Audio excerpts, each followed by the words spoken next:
hopefully I'm live right now. Gosh. So hopefully I'm live right now. So hi everyone. Oh my gosh, Solomon, thank you so much for coming over. Where you at? It's been an hour, my man. I'm really sorry. My deepest apologies. I'm sorry, Solomon. Thank you so much for being so supportive to my live stream. You are literally the first individual to come over to the live stream before I even came in, so thank you.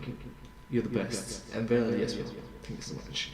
My deepest apologies for such a late stream today. There was something I need to take out. Am I live right now? Am I live right now? It's good, it's good, it's good. Alright, I'm good. I'm so alone. Nothing feels like home. I'm so alone, trying to find my way back home to you. I'm so alone, nothing feels like home. I'm so alone, trying to find my way back home to you.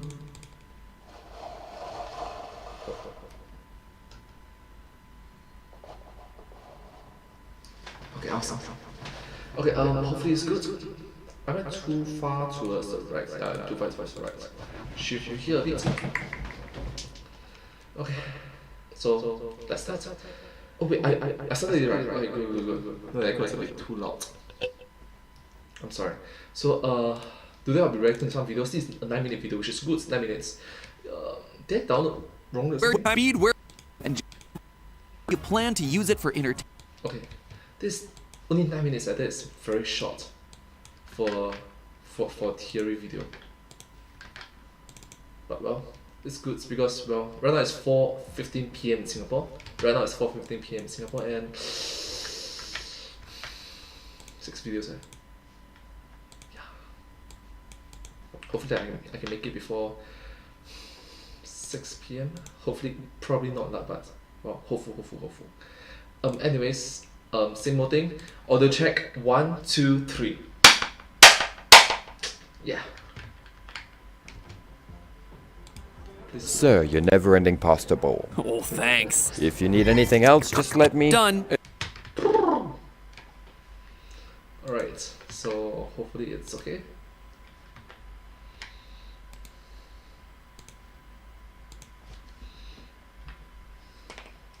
Thing. Audio check 1, 2, 3. Yeah. Thing. Audio check 1, 2, 3. Yeah. Oh my gosh, the audio is a bit laggy. Let's try one more time. Audio check 1, 2, 3.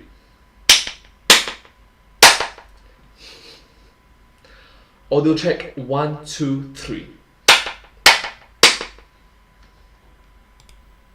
Excuse me? I'm done. Ready for more pasta. Seriously? You said it's never ending, right? If there's an offset, if there's a lag, I need to fix it. I really need to fix it. 1, 2, 3.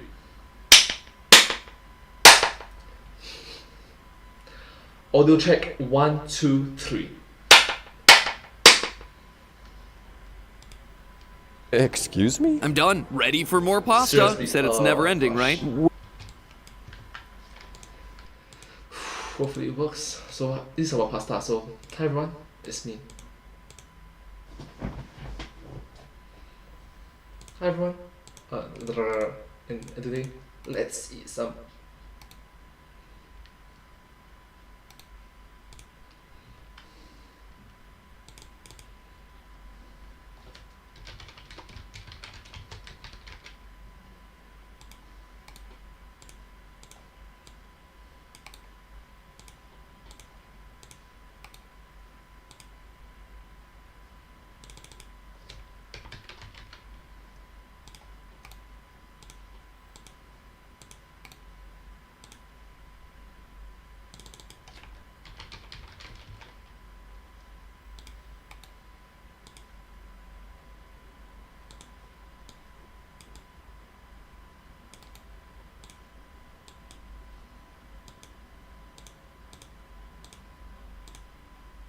Right, in 3, 2, 1.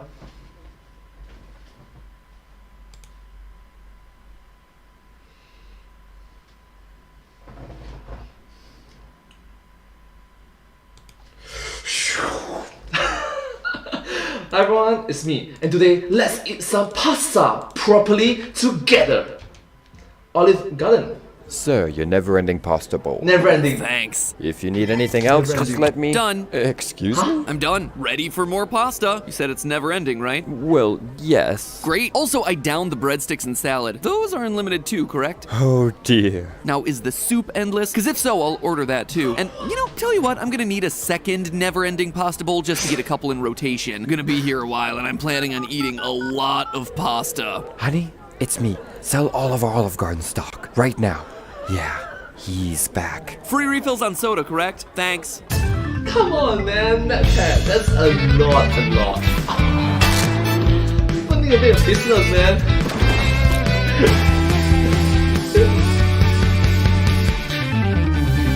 Hello, Internet. Welcome to Food Theory.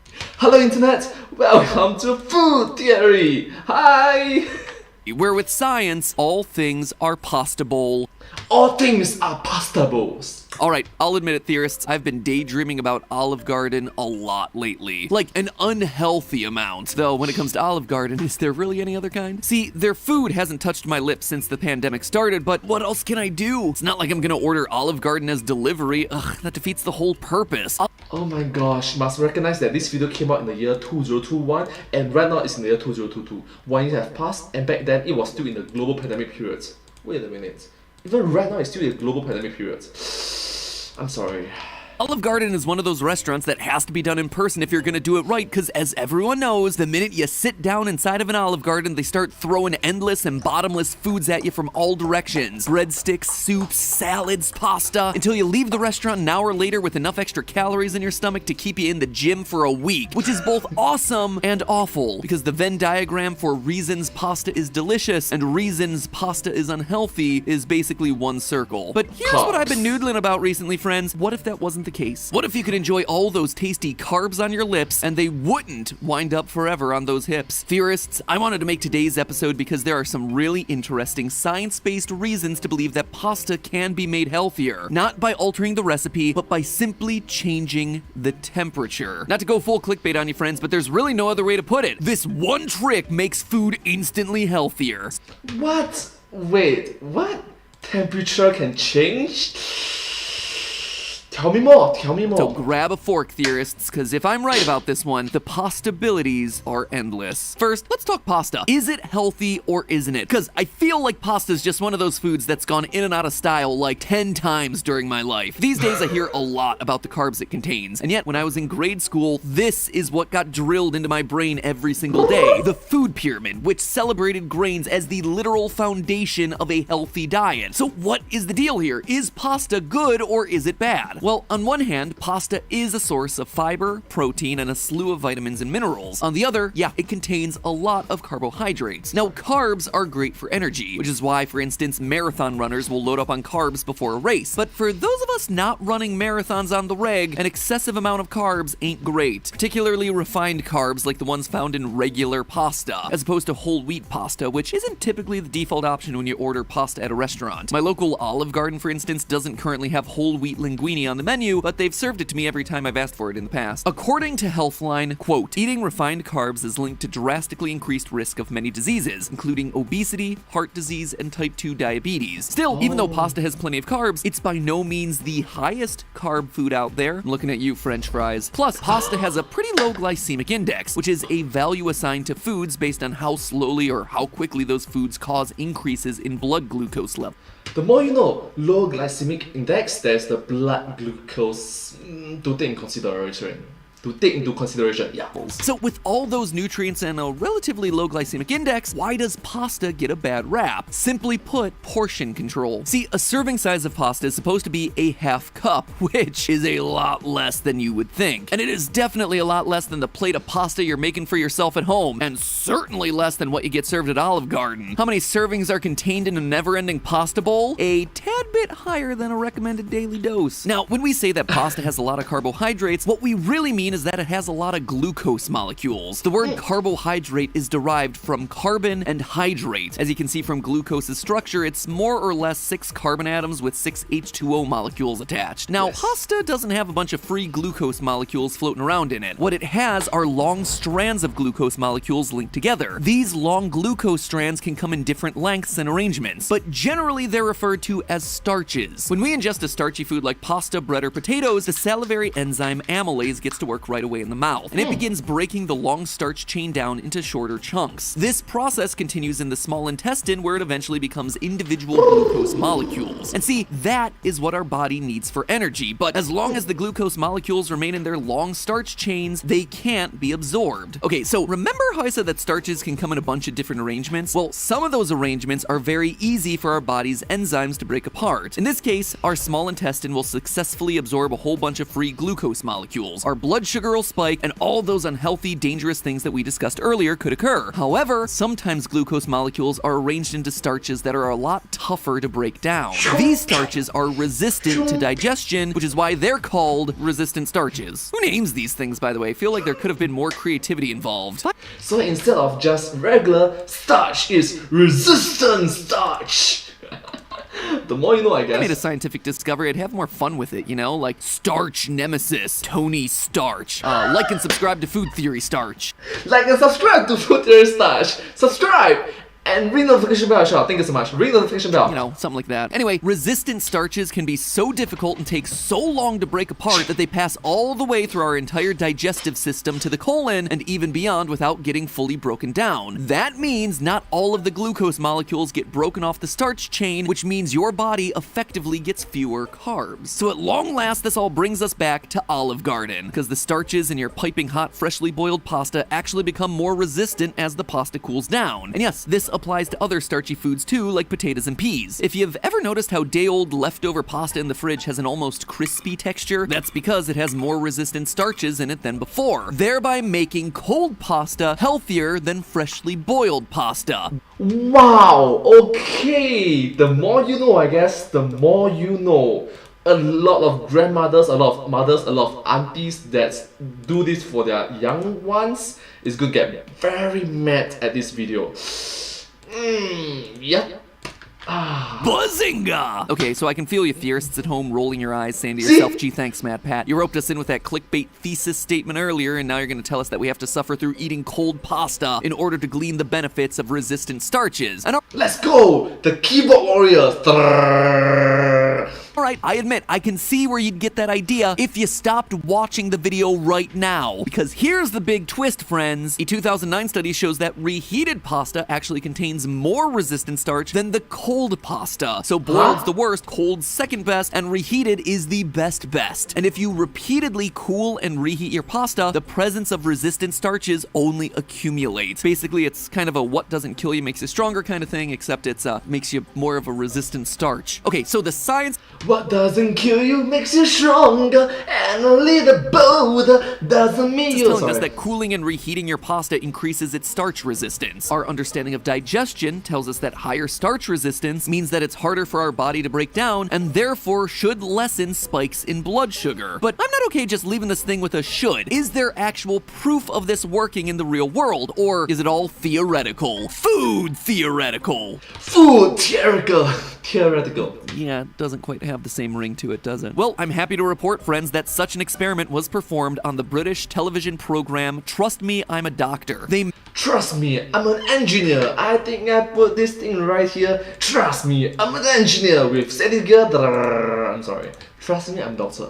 Thank you. Measured the blood sugar of volunteers after eating fresh, cold, and reheated pasta, and the results are precisely what we would expect. The largest spikes in blood sugar occurred with fresh pasta, and the smallest spikes resulted from reheated pasta. Granted, this was a small-scale experiment on a TV show, but other, more extensive studies have also been carried out, and they also support the same findings. So if you're like me and your desire to eat healthy is constantly at odds with your desire to eat your body weight at Olive Garden, you can rest a little bit easier tonight knowing that there's still a way to make the huge, unhealthy meals that you love a little little bit less unhealthy. Now, if you'll excuse me, I need to A, reheat my Olive Garden leftovers multiple times, and B, thank Audible, the sponsor for today's episode. Thank you so Audible much. is Thank you. the leading provider of spoken word entertainment all in one place. We're talking audiobooks, podcasts, comedy, theatrical performances, you name it. Thousands of titles, people, thousands. And its library of content is constantly getting updated with new and great stuff. Look, I'd love to sit here and tell you that I use it exclusively for highbrow literature or whatever, but I'm not even gonna lie. These days, I'm in a constant state of listening to and re-listening to FNAF books for our game theory episodes. What? Don't look at me like that. Guys, there are so many of these darn books. What else am I gonna do? I'm MatPat. I gotta stay on top of this stuff. And Audible is a huge reason I'm able to. The fact that I can listen to a portion of an audiobook on my phone in the car and then pick up from the exact same spot later in the day on my tablet at home is just one of the reasons I love using Audible. Let's face it, adulting is miserable,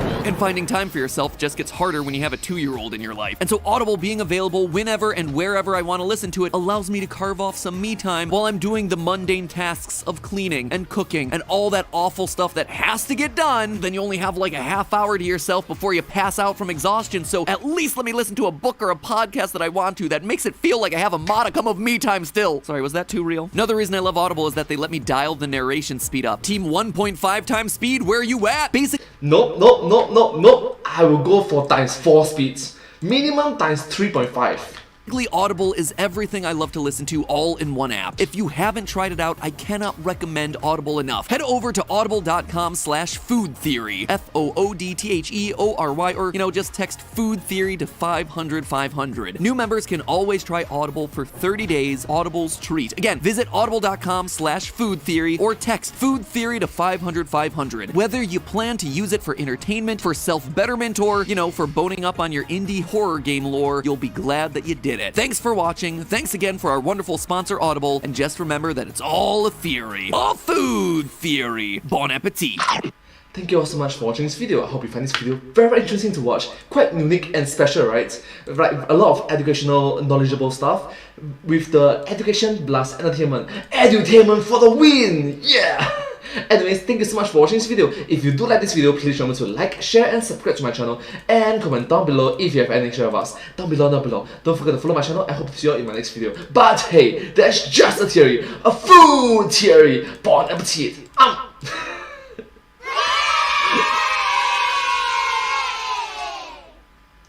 Bon appetit. Thank you. Subscribe. Subscribe. Now that is a short video. I like it. Hopefully the rest of today's videos are all so short. Hopefully. Sorry. Eminence. Oh, 12 minutes. Oh, great. 12 minutes. It's good.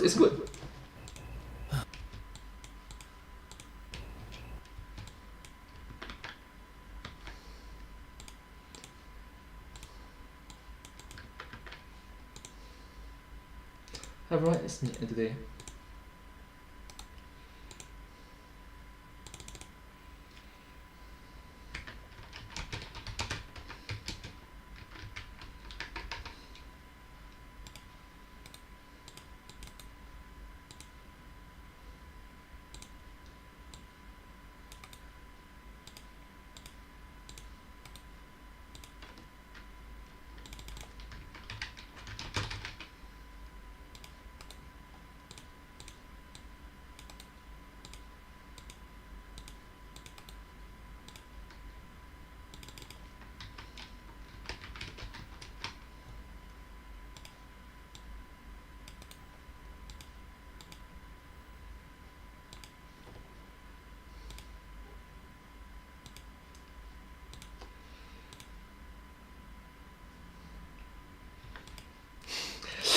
Delicious!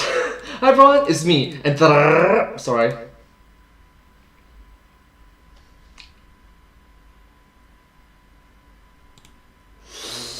Hi everyone, sorry.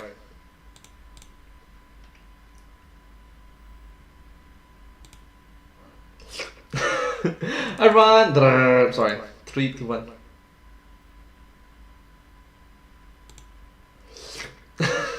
Hi everyone, it's me, and today, do you want some snacks? Candy for all! Hi, my pet. Cannibalism week! Oh, Matthew. if you... What did you say? Cannibalism Week. Go back to sleep. You're having a weird dream. Cannibalism. A nightmare! It can't be a dream, it's a nightmare. Gosh, come on, Pet, come on.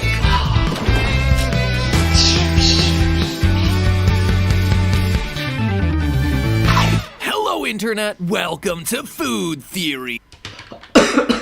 Hello, Internet. Welcome to Food Theory. I'm sorry. The show that melts your face, not your hand. Theorists, it is Cannibalism Week here on all 3 channels. No, seriously, all 3 episodes released within minutes of each other, all with a theme of cannibalism. Note that this video came out in the year 2021 and ran out is in the year 2022. It happens in the game theorists and the film theorists and the food theorists. Awesome. Gotta admit, it started as a joke during a production meeting, and then I just said, you know, why not? And everyone else responded, because cannibalism. But I ignored them and forced this to go through, and now we're here doing 3 episodes all about eating members of your own species. TLDR, I am in a weird mental place. Anyway, for our second ever 3-way collab across our channels, after of course our KFC trilogy from earlier this year, I knew that I had to talk about the M&Ms here on Food Theory. After all, the walking, talking M&M spokes candies have been making jokes towing the line of cannibalism for decades now. Check out my Halloween costume. What are you going as? A cannibal. Oh!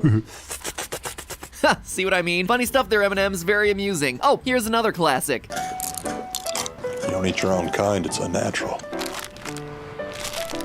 Here, give me this. Ooh, I like crispy. Another PG-rated cannibalism joke.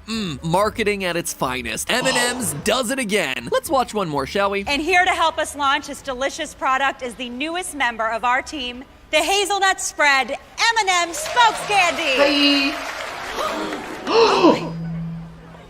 What? Wait, for some reason I don't remember this one. You're telling me that they actually ate the new spokes candy? You ate the new Spokes Candy?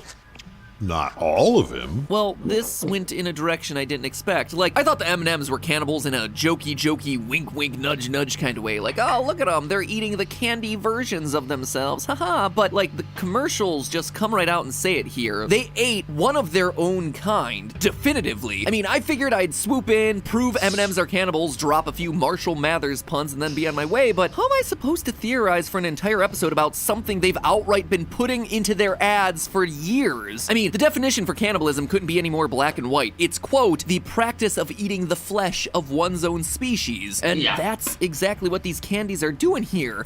Yep, think about it. It's something like humans eating humans, or maybe birds eating birds, or oh no, the same kind of birds lah. Or maybe like a dog eating dog. Dog eating dog. Did I literally just say dog eating god?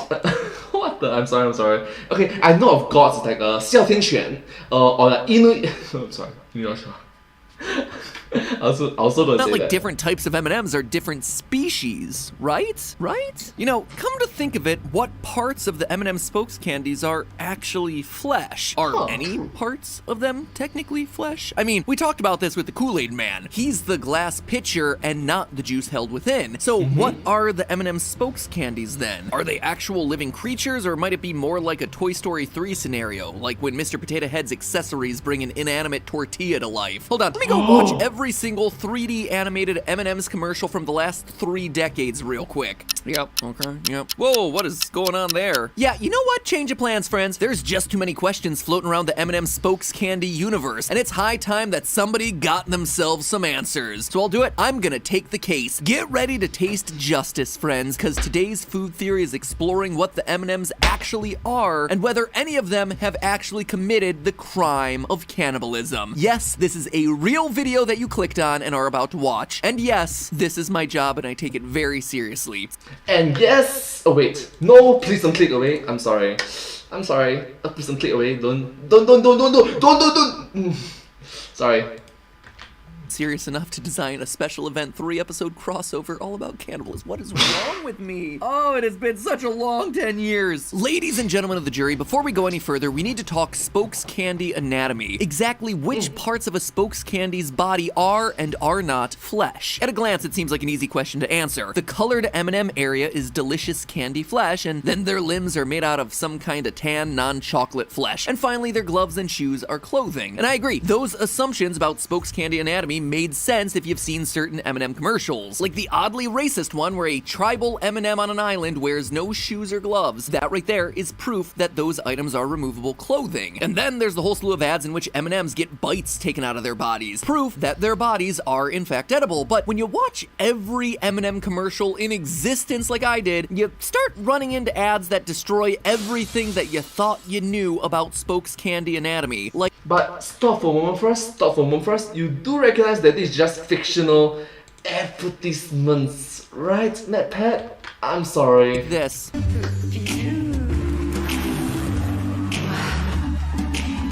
Oh, it is such a cursed image. I don't know whose kink it is to watch anthropomorphized candy undress, but yep, it's there, giving us the unexpected truth that the spokes candy's shells are removable clothing. And this is actually well established in the commercials. We see it again and again and again and again, and okay, you get the point. This, of course, means that M&Ms aren't really different colors, they just like to dress up in different colored outfits. Their skin, as it were, is actually the layer of milk chocolate under that removable shell armor, which seems pretty reasonable given the fact that M&M spokes candies refer to themselves as naked whenever they're caught without their shells. I'm naked.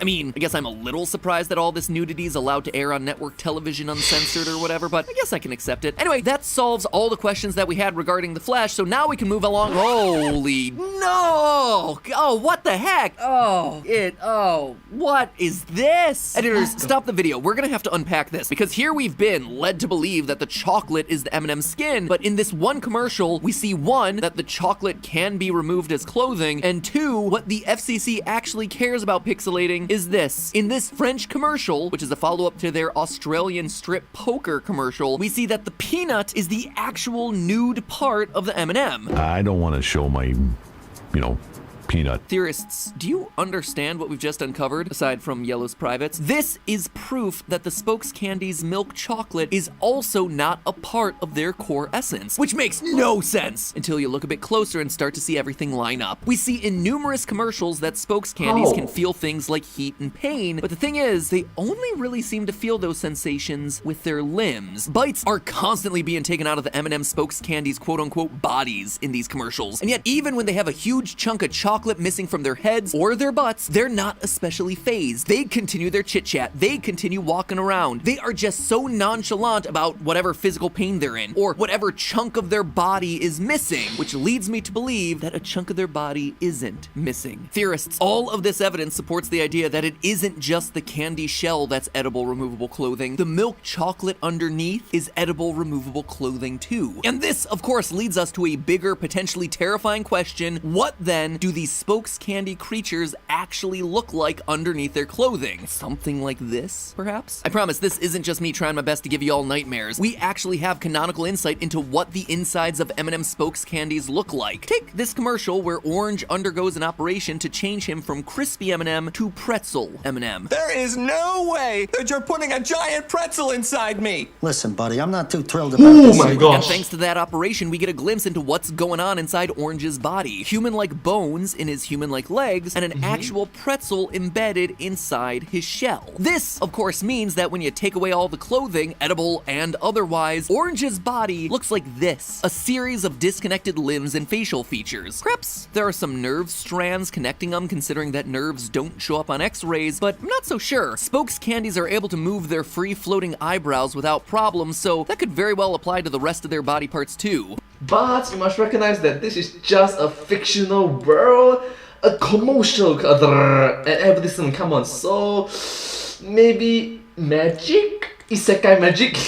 I'm sorry. But what this means is that yellow, the peanut M&M, looks a little something like this. Blue, the almond M&M, looks similar. And the 3 milk chocolate spokes candies of red, brown, and green are the most bizarre of all. So, having established all of that, we now turn to the question of cannibalism. You saw what was left of the hazelnut spread spokes candy. Nothing but his clothes and a few stray crumbs. They definitely ate him, but was it cannibalism? Because remember, cannibalism is the practice of eating the flesh of one's own species. And ladies and gentlemen of the jury, the anatomy of these spokes candies proves that they are indeed different species. For this proof, we need to look no further than phylogenetics, the study of the evolutionary history and classification of different organisms. Seriously, you're going to phylogenetics for a fictional characters, sorry. What? By considering all the known evidence about an organism, scientists are able to place it within a chart that shows its evolutionary lineage. From there, organisms are classified into kingdoms, genuses, species, etc., based on similar traits. How does the real-life study of phylogeny help us with our fictitious M&M classification, you ask? Well, as we saw in that earlier commercial, You don't eat your own kind, it's unnatural. Here, give me that. Oh, I like crispy. the M&Ms see other flavors of M&Ms as not their own kind, implying that they may very well be different species, and the phylogenetics backs this up. Because our spokes candies actually have real-life plant material inside of them, thanks to phylogenetics, we know that almonds and peanuts come from different plant species. Same with the wheat that's used to make the pretzels. Same with the hazelnut used to make hazelnut spread. These plants are designated as different species in real life, therefore our M&M spokes candies, whose DNA literally includes the DNA of said plants, should be considered a different species as well. And yes, M&M spokes candies do canonically have DNA. That would be your positive DNA test right there, I would think. So what does this mean about our candy cannibals? Well, Blue, the almond M&M, is in the clear. We know he ate the hazelnut spread spokes candy, but since they're different species, this can't be considered actual cannibalism. Same goes for the chocolate green M&M. Hazelnut spread M&Ms have a spread inside the milk chocolate, thereby making it a different species. Brown, also innocent. Across all commercials, she has not once seen eating a non-living M&M. But what about red, yellow, and orange, who are all seen eating their own kind in that commercial starring Kronk? They've got to be guilty, right? Not necessarily. Remember, this isn't their body, this is. When you strip away the candy coating and the milk chocolate clothes, there's nothing but human-like limbs and facial features. That means that they actually share no common flesh with M&M's candy, a candy made of chocolate in a shell. When he eats a regular old M&M from a bag, these guys are just essentially eating the same material that their clothes are made of. And eating your clothes, certainly weird, but you can't tell me it's cannibalism, and you can't tell me it's unethical. True, you must recognize that clothing can be edible as well. Have you seen those kind of hats like made out of fruits? Like there's apples, grapes, bananas, so on and so forth, or as a hat. Yeah, those like, okay, edible hats, literally edible hats. Otherwise, I would eat my hat, and in doing so, create an ethical paradox in your mind. So, there you have it, friends. People may call the M&M spokes candies cannibals. Heck, they even call themselves cannibals from time to time. But the fact of the matter is, they aren't, and they shouldn't be punished for it. Should they be punished for other stuff? Oh, most certainly. Guys, they killed and ate the hazelnut spread spokes candy. I mean, just because it technically isn't cannibalism doesn't mean it isn't murderous and depraved, so yeah, send them to prison. Even I'm not gonna defend that sort of behavior. But hey, that's just a theory. One cannibalism theory here on Cannibalism Weekend. Theorists, I hope you enjoyed this sugar-coated cannibalism episode. If you're in the mood for more man-eating goodness, that stuff I said earlier about Cannibalism Week wasn't a joke. We actually have all three channels doing episodes themed around cannibalism. There's one over on Film Theory revisiting an episode I did on Wall-E's Cannibalism. Yes, the Pixar movie and its cannibalistic hidden story. And over on Game Theory, I have 3 words for you: human soda cans. It's a game, it is weird, and it is definitely something that you'll want to watch. Both of those episodes are on screen right now. Make sure you click on them. If you're not subscribed to this theory channel, make sure you do before you go. And I'll see you all next week. Bon appetit. Thank you all so much for watching this video. I hope you like this video. Why this cannibalism? Come on, like, seriously, have a heart, do your part, save another human being. You are a human being, I'm a human being. Let's save another human being, shall we? Anyways, Thank you so much. If you do like this video, please remember to like, share, and subscribe to my channel, and comment down below if you have any share pass. Don't forget to follow my channel. I hope to see you all in my next video. Thank you so much. You're the best for being so motivating, encouraging, and just uplifting for my channel. Thank you all so much. You're the best. But hey, that's just a theory. A food theory.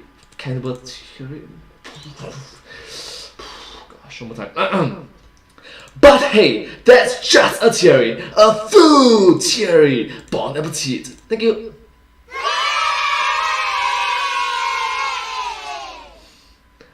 And I hope to see you all in my next video. Bye bye. Please remember to subscribe to my channel. Okay, that is one video down. Okay. Why can't I please them? Please don't. 4 more videos. These are Thai animations. Oh, 10 minutes, 21 minutes, okay? 10 minutes, that's good. Oh, 21 minutes is long 30 minutes. And this is 9 minutes. Oh, good! Except for this one, the rest of this is quite short for this live stream. It's good, it's good, it's good, it's good. Especially when I started so late today, so sorry. Yes. Oh no, it's not appearing. Obsessed with Thai food, so you might expect it to be a Thai. If you ask me.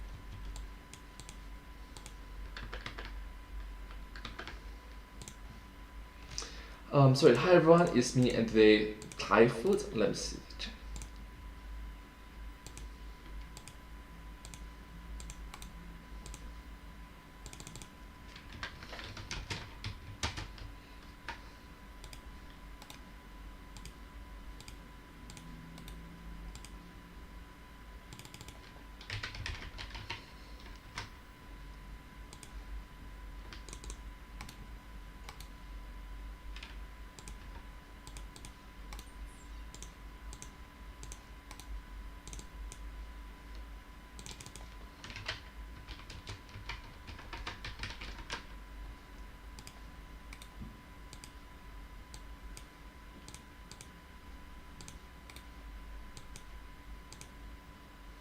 Three, two, one, and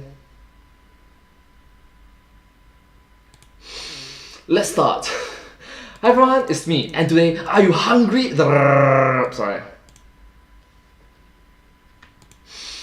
Let's start. Hi everyone.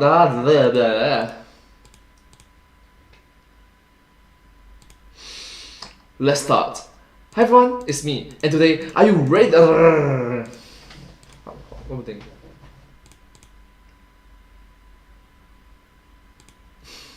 Let's start.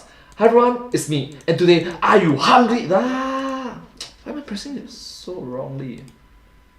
3, 2, 1, and let's start. Hi everyone, it's me, and today, are you hungry? I missed it. 3, 2, 1. Let's start. Hi everyone, it's me, and today, are you hungry for some Thai food? Together! If you ask me, there's only one thing better than Thai food, and that's the names of the Thai restaurants that serve the food. I mean, come on. Tongue-tied, appetizing, Thai hard with a vengeance. I didn't even make that one up. That one's just plain fun. Tie the knot, coat and tie, tie me up. Is that a food restaurant? Anyway, these restaurants are speaking my dad language. I want to eat at all of these ghosts are real, but they are eatery places. Like this one, Thai pods. Oh, no, I don't want to eat that. Don't want to risk demonetization. Oh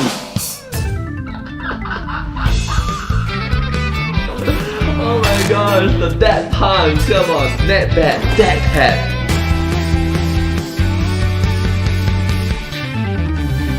Hello, Internet. Welcome to Food Theory. Hello, Internet. Welcome to Food Theory. Hi.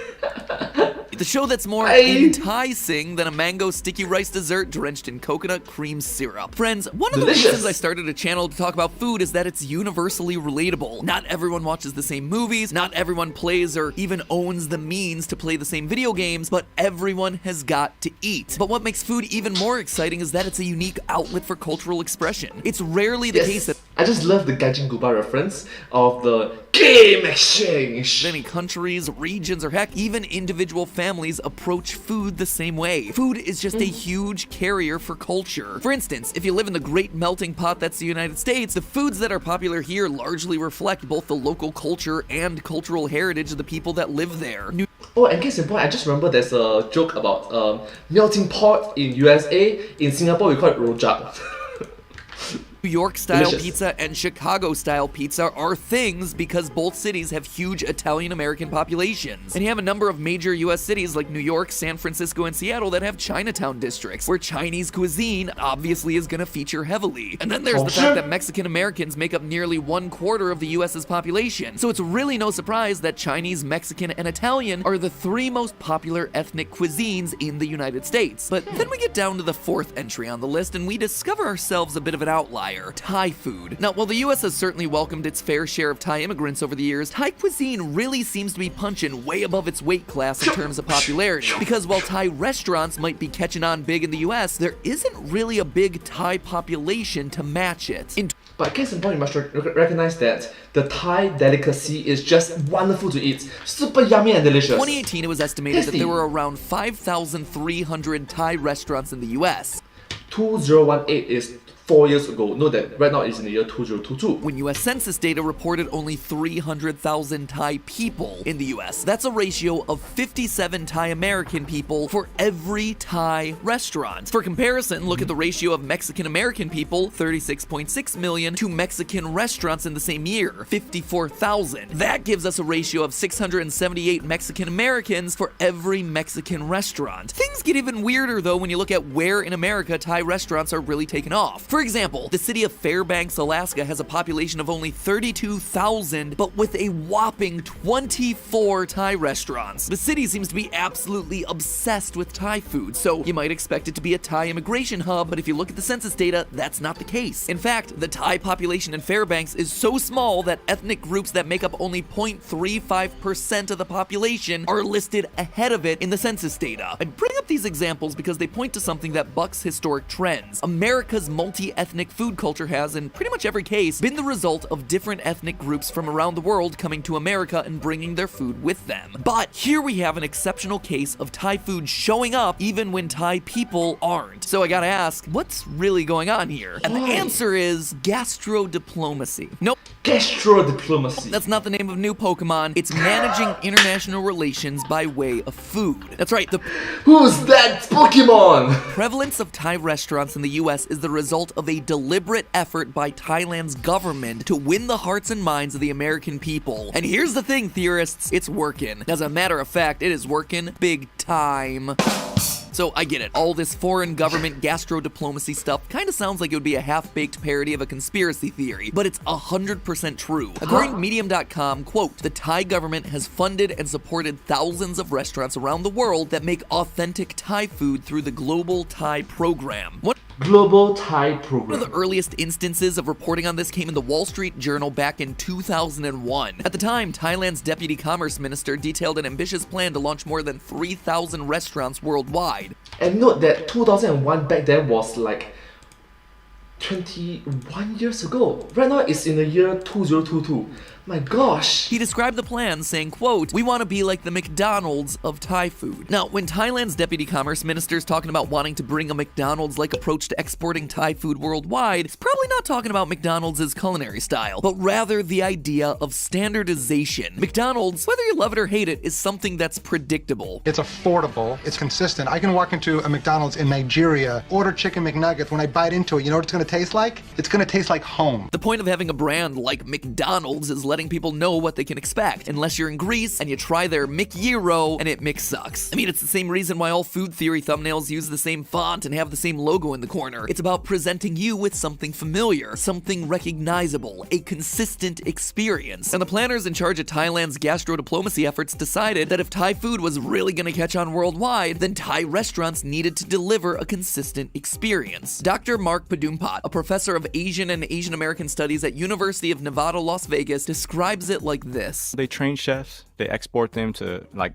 everywhere, to open restaurants and to work in restaurants. You know, it's to stimulate tourism to Thailand, but it's also to try to standardize Thai taste around the world, because the government also feels like the different kinds of Thai food around the world has given it somewhat of a bad name, and so they're trying to standardize this Thai flavor. And you know, it's part of their economic national development plan. Now, that last part about this being part of Thailand's economic national development plan is the important part, because trying to get the world hooked on your nation's food isn't just something that you do for the funsies. After all, there's a reason that we led this story by talking about the country's deputy commerce minister. Thailand's culinary exports are responsible for sizable contributions to the Thailand economy. Take, for example, the fact that in 2001, Thailand was earning more than $6 billion a year from food-related exports, with the biggest boom coming from the growth of herbs and spices like kaffir lime leaves and galangal roots, the sort of plants that are native to Thailand and that aren't usually dietary staples for people in America. See, when more Thai restaurants open abroad, they're not just spreading Thai culture and improving the image of the country, they're also creating lots of businesses that import their ingredients directly from Thailand. And they get people in those countries hooked on flavors that they won't be able to satisfy without buying them directly from the source. And this right here is the commercial brilliance of the Thai government strategy. They're not sticklers about presenting authentic Thai dishes to the rest of the world, they're more concerned with presenting the general flavors and ingredients from Thai culture. This allows them to present a more easily accessible version of Thai cuisine, specifically one that is way less spicy. As the deputy commerce minister describes the relationship Americans have with certain Thai dishes like tom yum soup, quote, "It's supposed to be spicy, very spicy, but in America,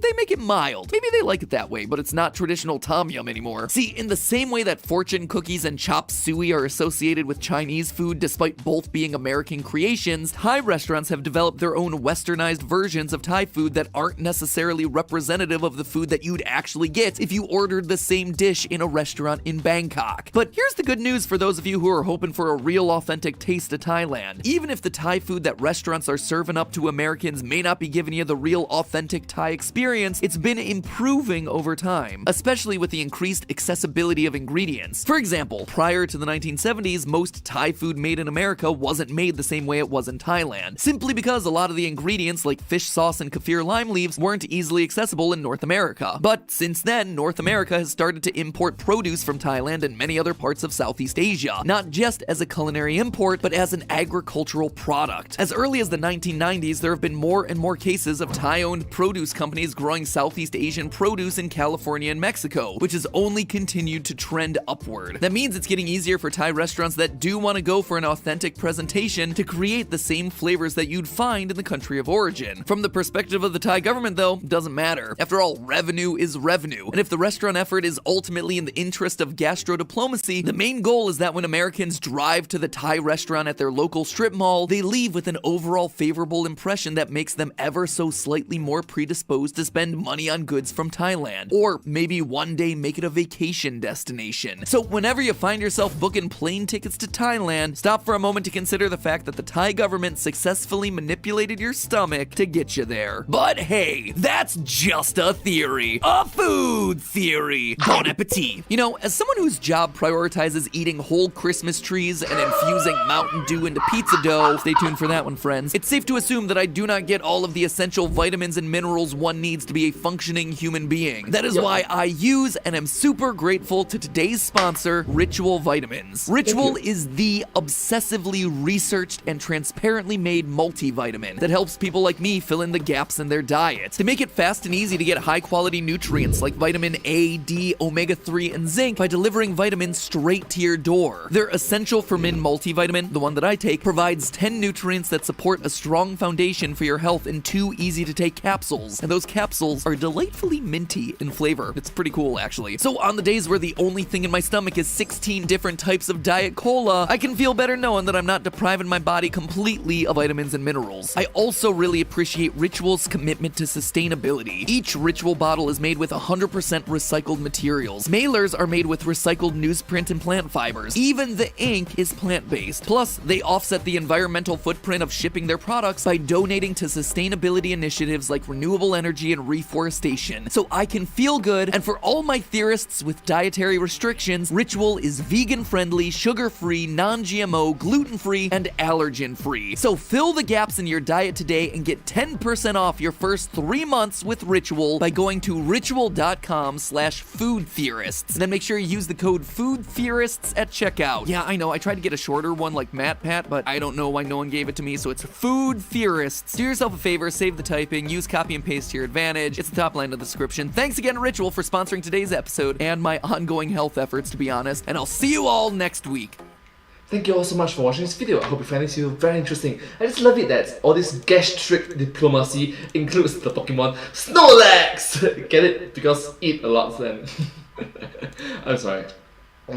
Thank you all so much for watching this video. I hope you find this video very interesting and unique to watch, very interesting and knowledgeable as well. If you do like this video, please remember to like, share and subscribe to my channel, and comment down below if you have any share of us. Don't forget to follow my channel and sincerely appreciate all of our support and encouragement for my work. Thank you all so much for the best and I hope to see you all in my next video. But hey, that's just a theory. A food theory. Bon appetit. Thank you.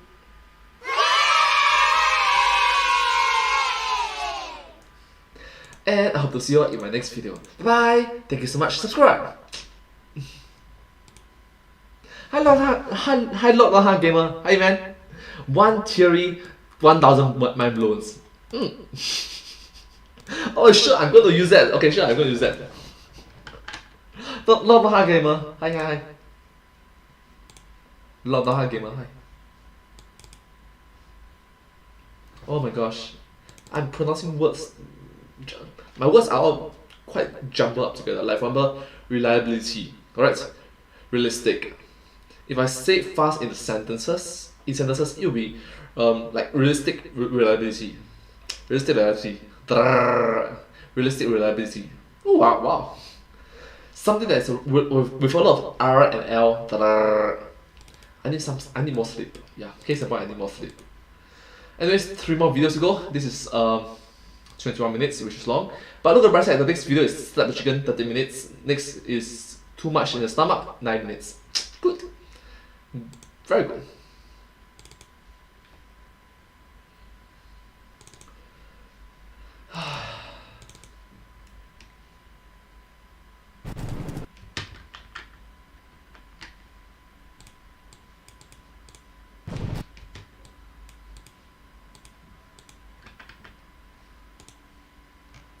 So let's start with Mountain Dew. So hi everyone, it's me and today.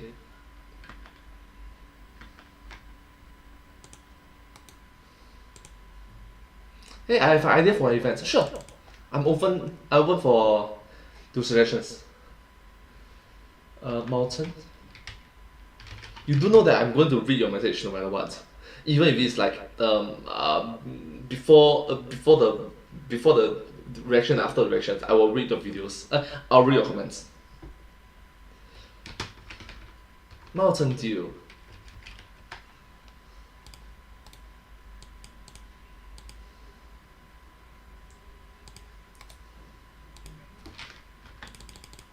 One theory.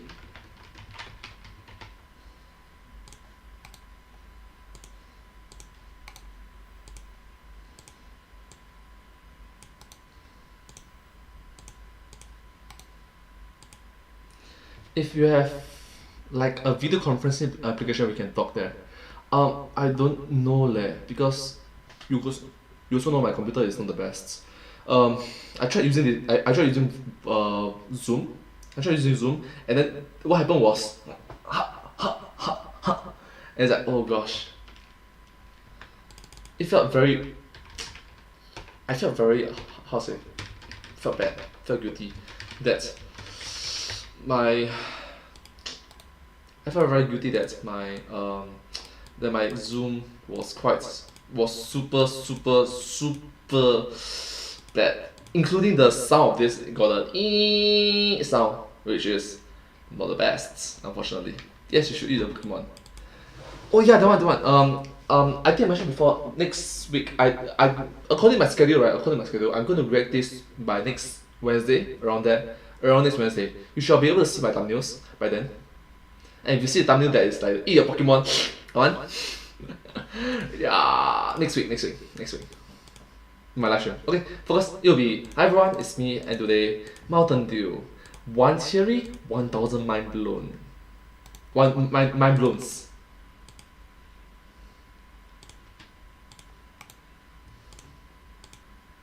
Yeah, this one I learned from you. So thank you so much. Thank you so much, Lockdown Hard Gamer. Thank you so much, Gamer, for being so supportive.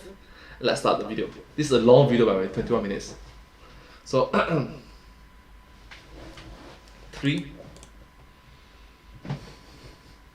Sorry.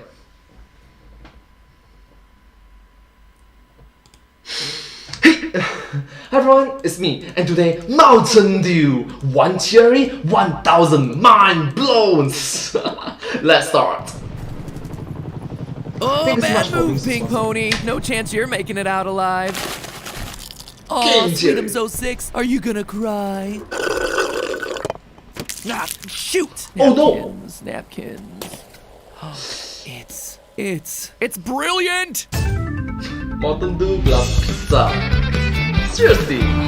Seriously? Seriously?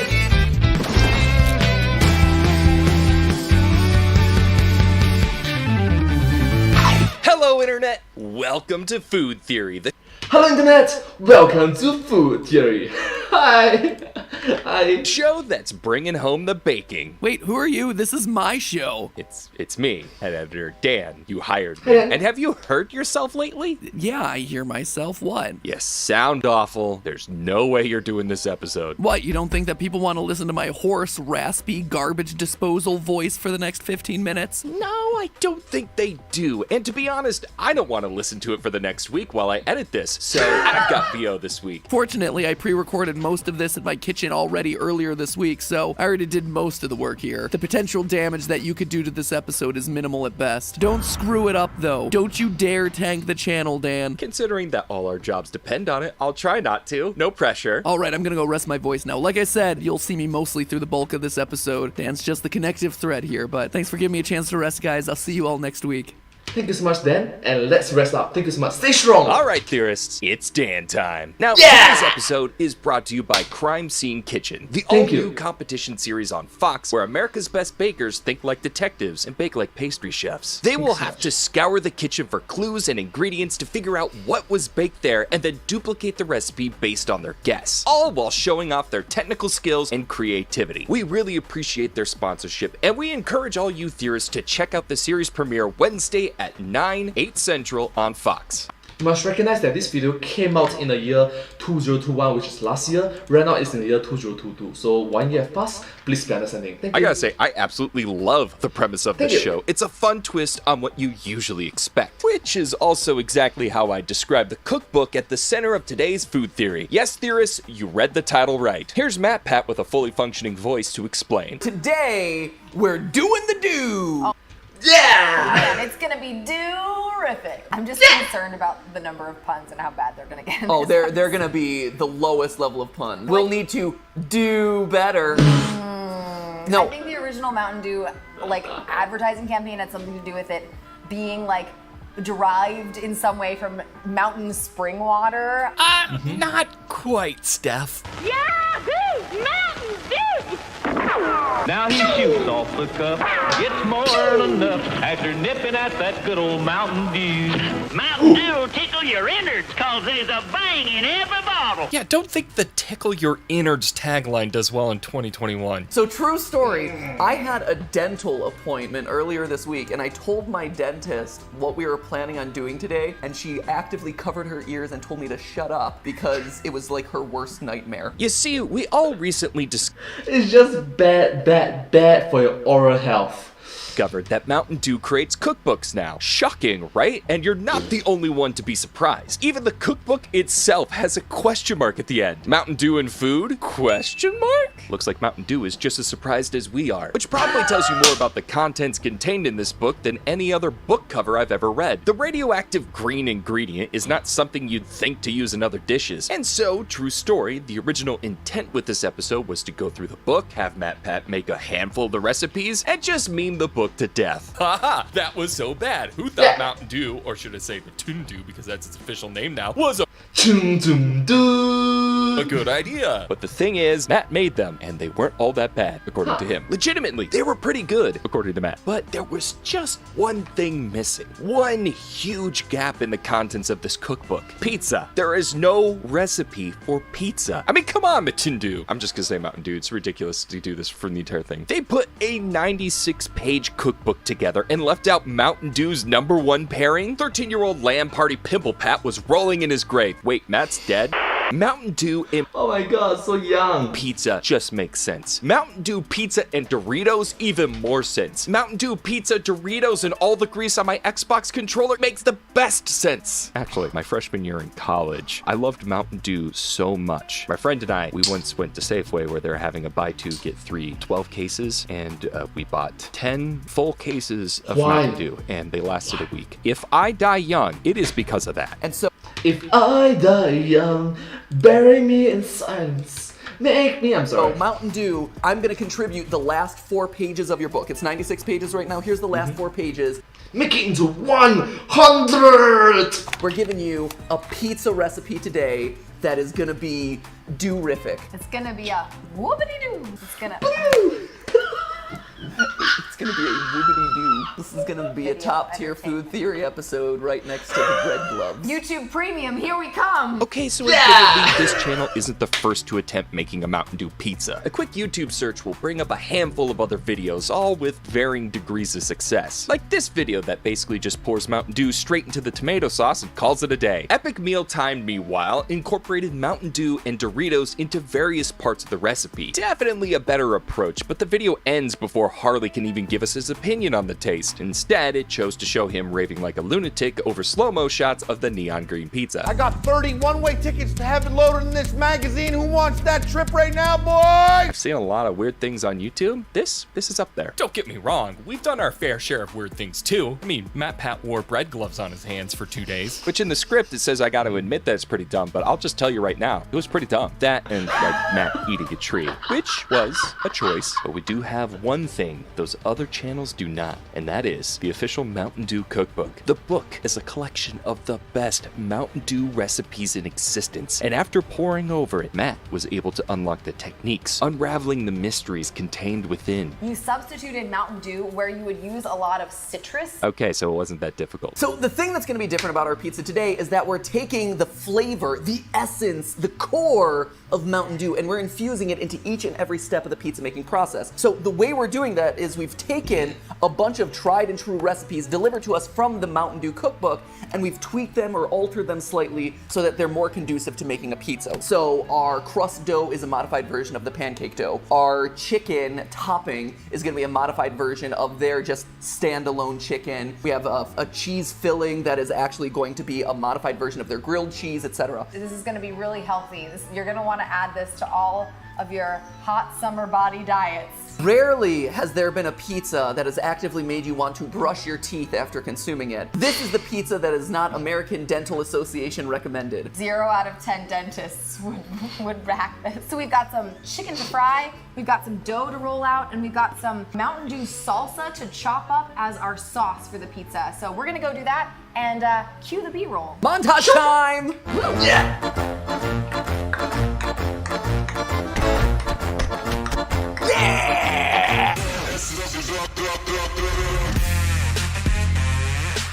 Step 1. For our chicken topping, Matt and Steph decide to go with the citrus garlic chicken recipe. It was actually one of their favorites from the cookbook. The Mountain Dew flavor battles with the savory chicken in a nice way that is reminiscent of other sweet and sour chicken recipes. But it does take an hour to marinate, so they prepared that earlier. Side note, I really feel this is one part of the cooking that the Mountain Dew is really going to excel at. Sure, marination is used to add flavors to your foods, but the other purpose is to keep your food tender by beginning the process of breaking down meat tissues. And let's be honest, Mountain Dew isn't shy about its acidity levels, or breaking down things like your healthy teeth. Look at that marinade. Looks real tasty. Sometimes I'm glad to just be the one editing these things and not...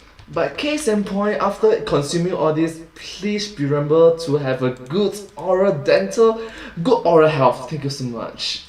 Yeah. Having to try them out. By the way, that's 6 ounces of Mountain Dew in that bowl with garlic and cilantro in case you're wondering. The chicken's going to take a few minutes to fry all the way, so let's see them start working on the sauce, shall we? Step 2. Because it's Mountain Dew pizza, we all really wanted to get the color green into this pizza wherever possible, because reasons. And so Matt started with a green salsa recipe from the book that cleverly called for tomatillos instead of red tomatoes. Fun fact, I've never actually cooked with tomatillos before this project, so that's really You're cool. still not cooking with them because you're not helping. Ollie actually calls these little tomato presents because he thinks that the leaf covering the tomatillo is like wrapping paper, and he comes in and keeps unwrapping them. He then modified it from there to keep it more in line with pizza sauce than a salsa. He increased the amount of oil, upped the number of tomatillos, and used 1 whole onion. Like if you cry every time. And to think he gives us a hard time about the dated memes. He then reduced the number of jalapenos to 1 and doubled the number of garlic cloves. Matt's PA, also named Matt, even taught him a new trick for peeling the garlic. I smash it with the flat edge of my knife, and then I still peel it with my fingers. Oh, it is a little bit easier! Yeah. I learned something today. Yes, ladies and gentlemen, this is a legit food channel on YouTube. Alright, so here we go. So we've chopped up all the tomatillo, we've chopped up all the jalapeno, the garlic, we've minced the garlic, and we've chopped up all the onions. Matt cried, I cried. Matt cried for the onions, I cried because of my existential dread. And now we're gonna make some sauce. They threw it all into a pan and added 3.5 cups of Mountain Dew into it, fried it up, and blended it into a fine sauce. I'm gonna be streaming exclusively on Blender. No further questions. It's gonna be loud. So I've shown you. Oh my god! Using the ninja reference of using the blender, sorry, of using mixer. Mixer, get it, the live streaming platform that was... The sauce, the chicken. I think it's time that you saw the dough. And remember how I said this is a legit food channel? Yeah, this isn't gonna help. You tossing green pizza dough in the air. Oh no, oh no, Come on, don't do it! Come on. All right, gamer bro. Are you ready for some gamer dough?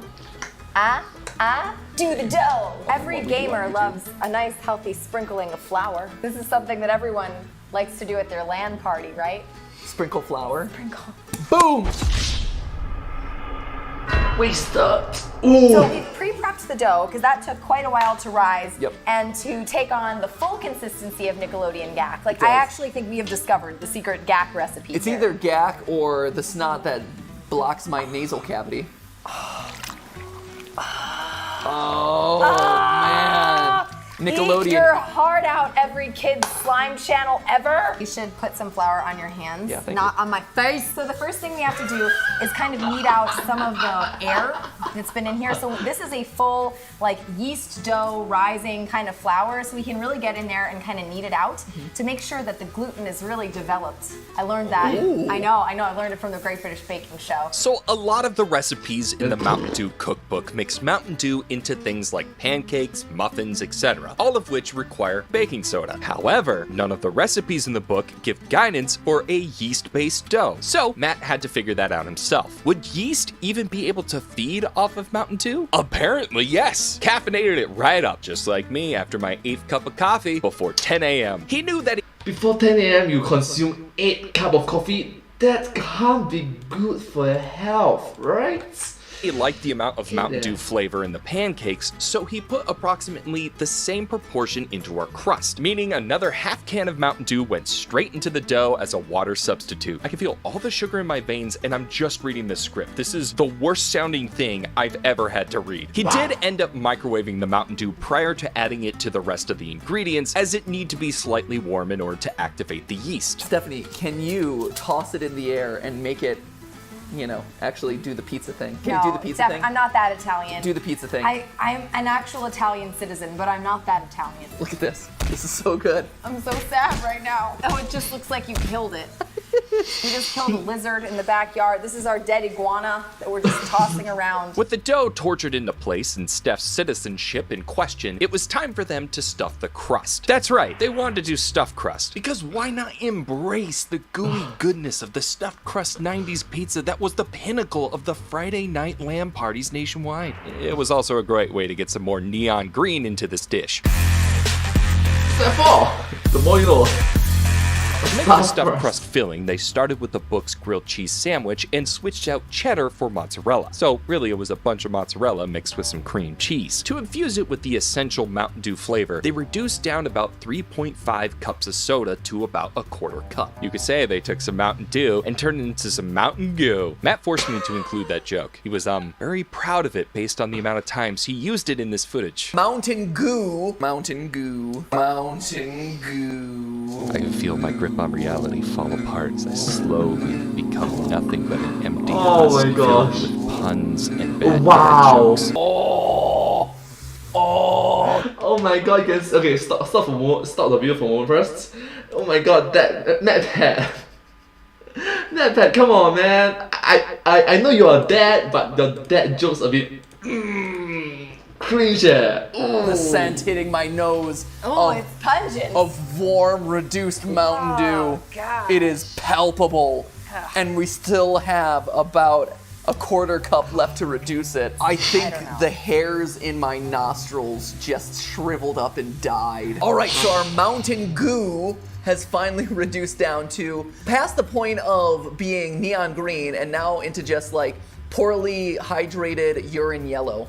Right? That's exactly what it is. And it's syrupy consistency. This is like maple syrup texture all over the place. Yeah, this is the texture of maple syrup and the color of I did not drink enough water last night urine. So that's going into our cheese mix. Oh, look at that nice, look at that Mountain Goo. He then added some food coloring to really give it that green pop it deserves, is what he wants me to say. But I know the truth. I see all the footage, Matt, and I know what really happened. He forgot to mix in the gel food coloring, and they had to scramble to try to put it back in. Here's the before, here's the after. Look, we're good editors, but we can't fix every mistake. Also, never say fix it in post, or I will come directly for you. The key is to stretch outward and then tuck inward, because we don't want to make the pizza smaller. So stretch out, tuck in. Stretch and tuck.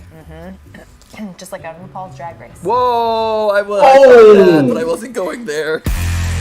Whoa, I didn't see that coming. With all the components finally made, it was time to build this monstrosity. And of course, here at this crucial part is when Matt started to have some doubts. So we blended up the sauce. It did in fact blend. I'm curious to actually give it a taste. It kind of looks like disgusting baby food. Yeah. Wow. That is such a barrage of flavors into my mouth right now. It's a little bit spicy. It's a little bit sweet. It's like a sweet and spicy, a little bit sour. I kind of do hate it, actually. See, here's the thing. I love the tomatillo. I actually like the jalapeno a lot. There are a lot of elements of that sauce I like, but to me, that like syrupy sweetness that's like in the mix there somewhere, I'm like, whoa, what are you doing here? You know, it's funny. I don't hate it. I don't know if I'll like it in a large quantity on a slice of pizza. I'm confused as a person by It's wacky. I mean, look at the color of the sauce. Yummy! It looks like baby vomit smeared on top of a green gack pizza. People laughed at me when I had the bread bowl glove idea. This one didn't even come from me. This came from a different member of the team. This came from Luke. Right? Blame Luke, right? So, hashtag blame Luke on this one. Hit me with the cheese, Matt. Hit me with the cheese, Matt. Where is my hand? Hit me with the cheese, Matt. Yeah! First time, every time. I love the fact that Matt didn't do anything with the cheese. Like, he went to such lengths to put Mountain Dew into everything except the main topping of the pizza. Anyway, sauce went on, cheese went on, time for the chicken. How'd it taste, Steph? Still tastes like chicken. That's a good sign. Not as dewy as I would expect. You definitely get a little bit of it, though. A little bit of dew. I'm not sure I'm into this, man. I might not be a hardcore enough gamer for this dish. And with that, it was time to stick this abomination to everything cooking into the oven. But wait, I hear you screaming at your screen. Matt Pat said this was the ultimate gamer food. He promised Doritos. Apparently, it's not a good idea to put those in the oven since Doritos are surprisingly flammable. Yeah, they found that out the hard way. It erupted in flames while the camera wasn't rolling, but I imagine it looked something like this. Next production call, Jason told us that Doritos are actually quite good as fire starters while camping. Thanks. Great timing as always, Jason. So they just sprinkled some on the crust midway through the baking process. And with the pizza now cooking in the oven, all we have now is to wait. So if you'll excuse us, we're gonna do some hardcore gamer activities. Wanna go play the witness? Yeah. Oh, puzzling, yes! It's a puzzle game. Woo, woo, woo, woo! that we play together. Here we are, at the end of this long, mountainous, dewy road. I think it's important to remember that it's not the final destination, but the friends we made along the way that matters. Because Lord knows, this pizza is gonna be awful. So, fun fact, caffeine doesn't actually cook out in the cooking process. Surprisingly, caffeine is thermally stable, with a boiling point of roughly 178 degrees Celsius or 352 degrees Fahrenheit, and it isn't actually chemically changed until about 235 degrees Celsius or 455 degrees Fahrenheit. And sure, when you cook a pizza, your oven is around 450 degrees Fahrenheit, but the food isn't. You see, during the baking process, no matter the temperature of the oven, the food you are baking rarely goes above 100 degrees Celsius, as long as there's water in the food. This is because the water is boiling off and keeps the food temperature roughly maxed out at the boiling point. What does this all mean for the Mountain Dew pizza? Well, basically, it means each slice of this bad boy is carrying the caffeine equivalent to 1 can of Pepsi. Isn't that insane? Each slice is like downing a full soda. Now, the only thing to remain is the taste test. Please do the honors, Steph. Ready? Slice it up. Okay. Slice up this monstrosity that we've birthed into the world. This is the pizza that gets your Italian citizenship revoked, Stephanie. Okay. We are sliced. We're ready to go. All right, here it is. Here's the moment of truth, ladies and gentlemen. I don't know. I am so scared of what we have wrought. Here it is. Okay. Ooh, look at nice Oh, slice. the underneath of the crust is really green. And you can kind of see some of the ooey green oozing out of the side there. Yeah, there's definitely a stuffed crust going on. You're gonna eat it with a fork.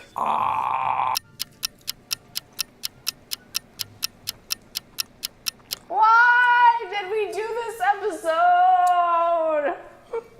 That's pretty good. This tastes exactly like a barbecue chicken pizza. It does have a lot of similarities with that. It tastes a lot like a barbecue chicken pizza. It's got that little sweetness. It's got the chickeny flavor. It's got the oniony flavor, which honestly, I don't hate. And it still has a little bit of that citrus kick that Mountain Dew has. I'm actually not a big fan of barbecue chicken pizza, which is maybe why I am not registering happy feelings with this pizza. But it is absolutely a lot like a barbecue chicken pizza. 100%. And if you're into that, I could totally 100% see this being like a great pizza of choice. I'm very curious about the stuffed crust. I haven't gotten there yet. Even the stuffed crust, actually. No.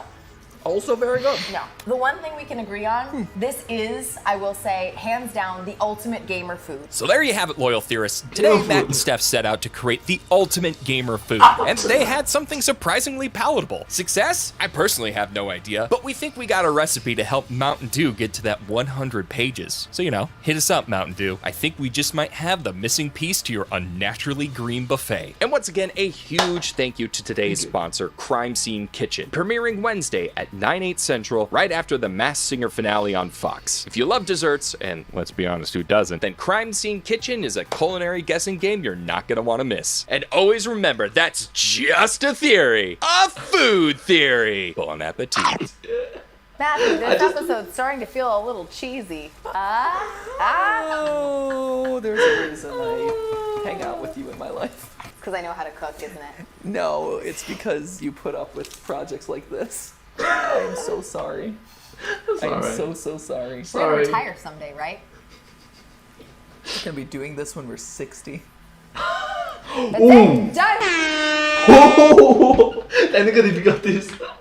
I just love it that Stephanie's face just changed so quickly. It's like so fast. Like, wait, I'm 60? Oh, wait. Oh my gosh, I'm sorry. I'm sorry, don't leave me. I want you here with me. I know that your love is gone. I can't breathe, I'm sorry. I know this isn't easy. Don't tell me that your love is gone. That your love is gone. I'm sorry. Well, thank you all so much for watching this video. If you do like this video, please remember to like, share and subscribe to my channel and comment down below if you have any share of us. Thank you. Down below. Don't forget to follow my channel. I hope to see you all in my next video. But hey, that's just a theory. A food theory. Bon appetit. Thank you.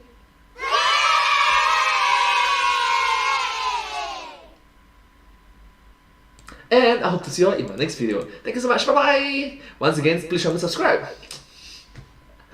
Oh my gosh. just very motivated and thankful towards all your encouraging and supporting words. Thank you so much. You're the best. Thank you. Alright, next is if you have also Pokemon theory. Yes, this is Dewsum. Awesome, but Dewsum. It's Dewsum and pretty terrific. Also need a duties for this Dewza. Come on, it's very cringy, you know. I have to read this message. Ah, so cringy. Do you know Imagine Dragons? Yes, I know Imagine Dragons. It's a band, right? I remember correctly. I remember there's a song, Imagine Dragons dash Demons. When the days are cold and the cuts off all and the saints we sit out made of gold, and your dreams of fail and the ones we heard and the words Here. of all and the blood runs still.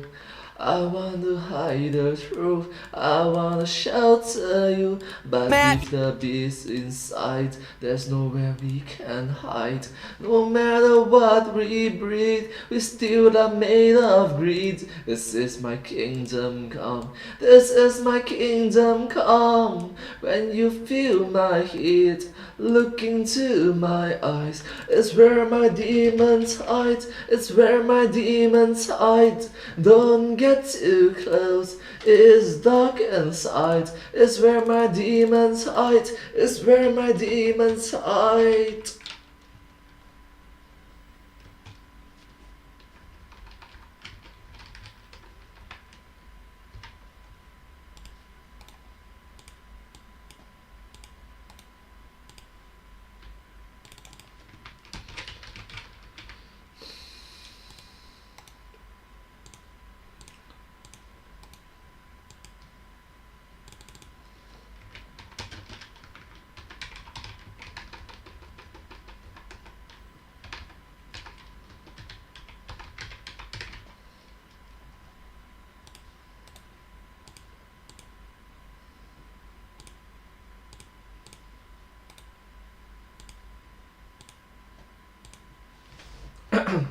Three, two, one, and hi everyone. Sorry. Hi everyone, it's me, and today sorry. Hi everyone, it's me, and today let's cook a chicken by slapping onto it. Let's go. Matt here with Slap Cook. Your friends all be shook when you show them the Slap Cook. Now look, here's a chicken. One 3,725 mile per hour slap later, lightly roasted. 2 slaps, burned to a crisp. It completely pulverized my countertop. I accidentally left it on overnight. Now, I don't have a house. My son-in-law's face got in the way of this thing, and it finally slapped some sense into the dang kid. Oh my The god. Slap Cook. Yeah. Oh my gosh. It hurts a lot. What's your the more you know, I guess.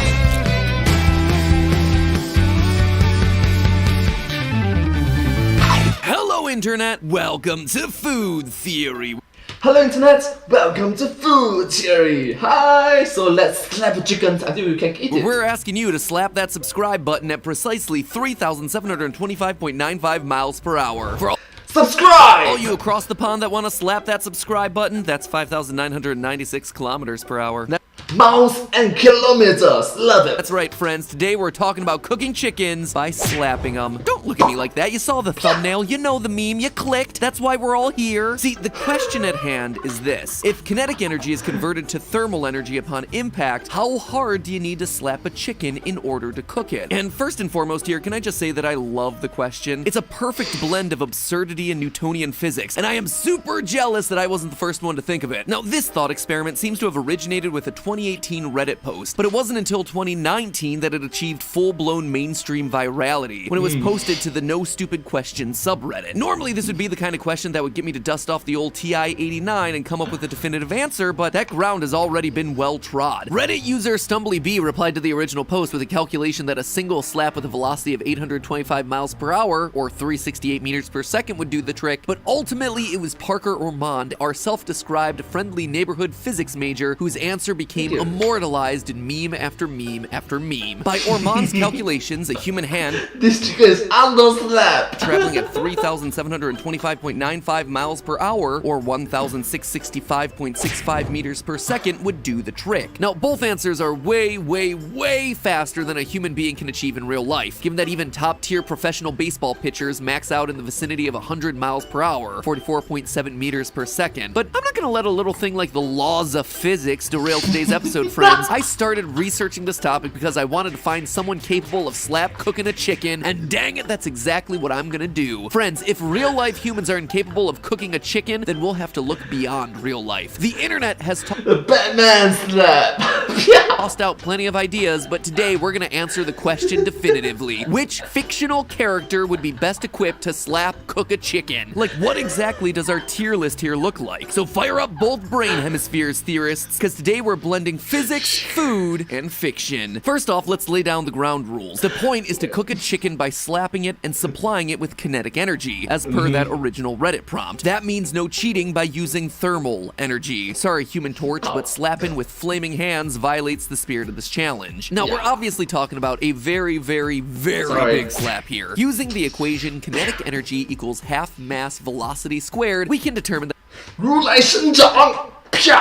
that a 0.4 kilogram hand traveling at 1,665.65 meters per second yields nearly 555,000 joules of energy. That is the same amount of energy as a 3,000-pound car traveling 63.9 miles per hour. Doesn't take a physics major to understand that if a car hits a chicken on the freeway, that chicken is gonna get obliterated. And this means that a massive slapper punch, even though it technically packs the correct amount of kinetic energy to cook the chicken, wouldn't actually cook the chicken. It would destroy the chicken. Sure, the idea of a single punch delivering enough energy to cook a chicken might be fun in theory, but in practice, we want there to still be a chicken to eat afterward.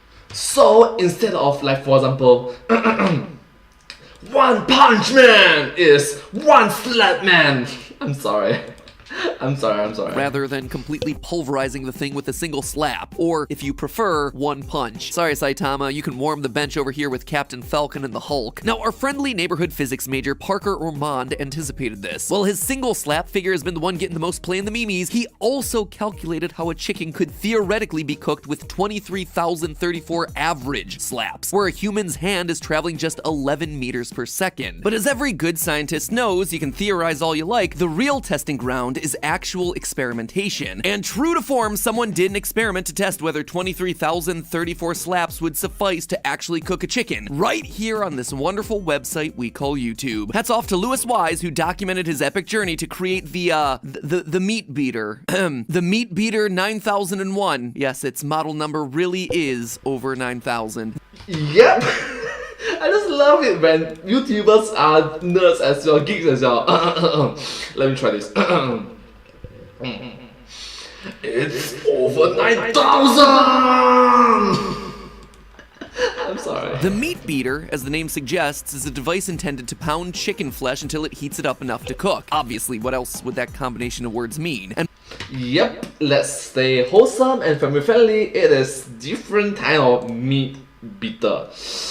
Yep. My friends, this unholy creation, this might very well be the pinnacle of human engineering. Not only was it able to perform 135,000 slaps, it did so rapidly enough to overcome heat loss and actually cook a chicken in real life. Seriously, if you have not watched this video, I encourage you to do so. Meat Beater 9001 is Mark Rober level stuff, and it dares us to ask, nay, it demands that we ask not what is practical, but what is possible. Obviously, yes, and I watched the stream. The entire process is like, what? A human can't slap a chicken this rapidly or this consistently for 6 hours. Heck, even Lewis's mechanical arm had trouble, but I'm still curious to know if there's a fictional character out there who's suited for this very specific, very random task. So in order to determine what makes an ideal chicken slapper, let's pick super specific up where Lewis Wise left off. From his many attempts at creating an optimal, or at the very least functional, chicken slapping machine, he came to 3 core conclusions. 1, fast slap rate, 2, impact control, and 3, minimal heat heat loss. Obviously, faster slap rate heats the meat faster. Less time between slaps means less time for the chicken to cool down, and less heat loss means a shorter cook time. Impact control, meanwhile, is going to be important if we want our results to be at all appetizing, because as we saw with that whole chicken on the freeway thing earlier, slapping too hard is going to turn our chicken into pulp. What we need is a character who's quick, because this is all about energy, and energy is actually a function of time. It's true, 1 joule of energy is equal to 1 kilogram times 1 meter squared divided by 1 second.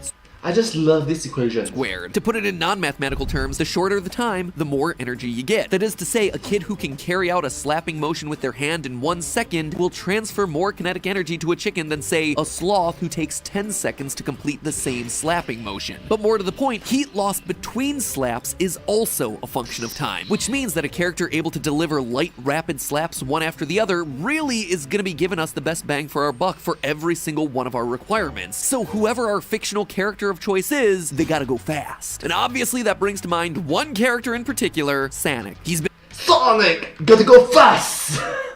Gotta go fast, Sonic! Been a mainstay on game theory since the channel's earliest days, and come to think of it, he's also been a mainstay of film theory since Sonic the Hedgehog ended up being one of the few movies they actually got to watch in theaters in 2020. And now I have my excuse to talk about the blue blur on food theory. Food theory! Feels like the circle has finally completed itself. So we all know that Sonic is capable of doing things really fast. And those of you who've read the Archie comics, or have watched my video on game theory about Sonic's time-bending powers, will know what I'm talking about. He's able to scoop up a handful of water, form it into a ball, and throw it at a bird in the span of, get this, 0.0000000000001 milliseconds. And mind you, this wasn't part of some test of endurance or him having to come in under the wire to save the day. He was just doing this for the funsies. It was literally just a prank, bro. So if he can pull all that off, surely he can slap a chicken in that same amount of time. And that means that for him to deliver 135,000 slaps, it would take him a mere 0.00000000135 milliseconds. Or, to save us the trouble of counting all those zeros, 13.5 picoseconds. Wow, that's fast. That is super, super fast. Oh, wait a minute. What about the air pressure? The air pressure. Wouldn't he accidentally create a tornado, hurricanes, a black hole? Interesting. Picosecond is 1/trillionth of a second. That's to accomplish what took Lewis Wise's machine 6 hours. And mind you, the faster cooking time means less heat dissipation, meaning the amount of slaps we need is actually significantly less than that. To calculate how much heat we're saving by doing things fast, all we need to do is use our experimental data. After combing through hours, yes, hours of Lewis Wise's live streams, you're welcome for the watch time there, buddy, we can observe that in the moments when it's not actively being slapped, the chicken is cooling by 1 degree Celsius every 13 minutes and 42 seconds. That means that over the course of the 6 hours of cooking, the heat dissipation is enough to lower the temperature by roughly 26 degrees, meaning that a machine, or blue hedgehog, that didn't have to worry about heat dissipation would require 29% fewer slaps. Or another less complicated way to say all of this, for every 10 slaps that the machine's dishing out, 3 of those slaps were simply offsetting the heat loss of that amount of time. So while the Meat Beater 9001 might take 135,000 slaps to cook a chicken, Sonic could do the job in a mere 95,850 slaps. And unlike the Meat Beater, which did it in 6 hours, Sonic could actually do it in 9.6 picoseconds. Yeah, the fewer slaps means that the 13.5 was actually an overestimate. He can do it in 9.6. And that updated slap count, which works out to 117 slaps per second, is the maximum cooking efficiency, ensuring effectively 0 degrees are lost due to heat dissipation during the cooking process. So do you want to be able to slap cook a chicken? All you need to do is deliver it 117 slaps per second. And that is, it's definitely beyond the realm of possibility. The current world record for delivering punches is 334 punches in a single minute. It's certainly impressive, but you're gonna need to be 21 times faster than that to reach optimum chicken heating capacity. So who is capable of delivering 117 slaps per second? The Pokemon Machamp. According to his Pokedex entry in Fire Red, his 4 arms can deliver a combined 1,000 punches every 2 seconds, meaning that Machamp will heat that chicken to cooked in just under 3 minutes and 5 seconds. Not quite the 9.6 picoseconds that we calculated for Sonic, but still, he's a winner of some chicken dinner. Yeah, winner chicken dinner. So, who is that Pokemon? It's Machop. Machop. Sorry. Let me just recover. Machop, Machoke, Machamp. So the third one is Machamp. Okay, sorry. Who's that Pokemon? It's Machamp! Yeah!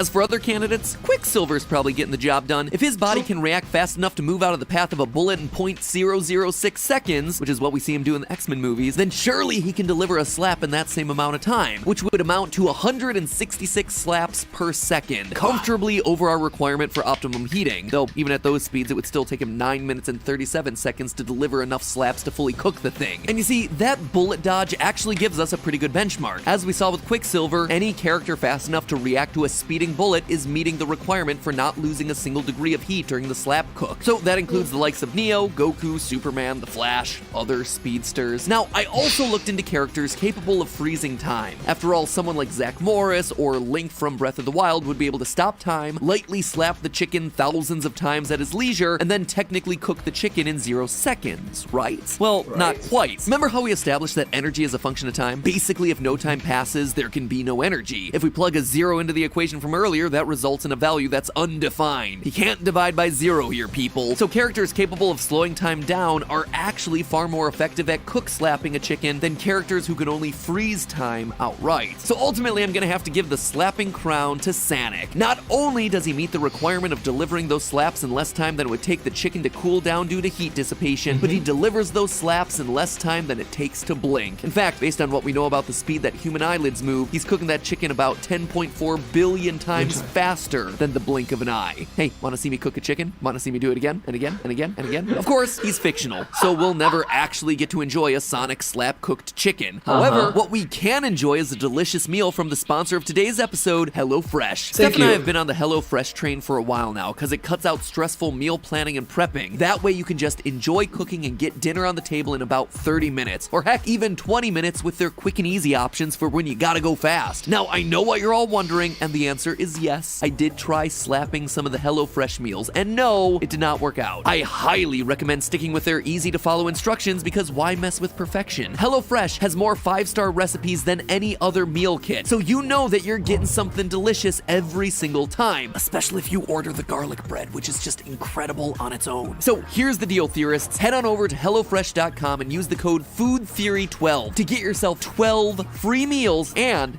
get this, free shipping. By the way, not only is the shipping free, but HelloFresh is also really great about letting you change your delivery days or skipping a week when you need to, and that's really useful for us because our family has an unpredictable schedule. I would assume you are largely the same way, and that might be helpful to you too. Again, this is 12 free meals that we're talking about, people. No strings, no hidden delivery fees, nothing. 12 meals of free food delivered straight to your door. So get on it. Go to HelloFresh.com and use the code FoodTheory12 to let them know that I sent ya. And remember, theorists, that's just a theory. A food theory. Bon appetit. Well, thank you all so much for watching this video. I hope you find this video very interesting to watch. I just love it that this sort of funny, cute, but thoughtful memes can be so educational, I guess. Quite entertaining to watch. Edutainment for the win! Well, anyways, thank you all so much for watching this video. If you do like this video, please remember to like, share, and subscribe to my channel, and comment down below if you have any share of us. Down below. Don't forget to follow my channel. I hope to see you all in my next video. But hey, that's just a theory. A food theory. Bon appetit. Thank you.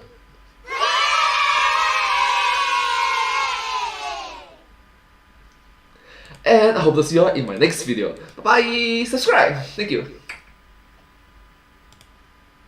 Oh my gosh, they actually created a meme of this.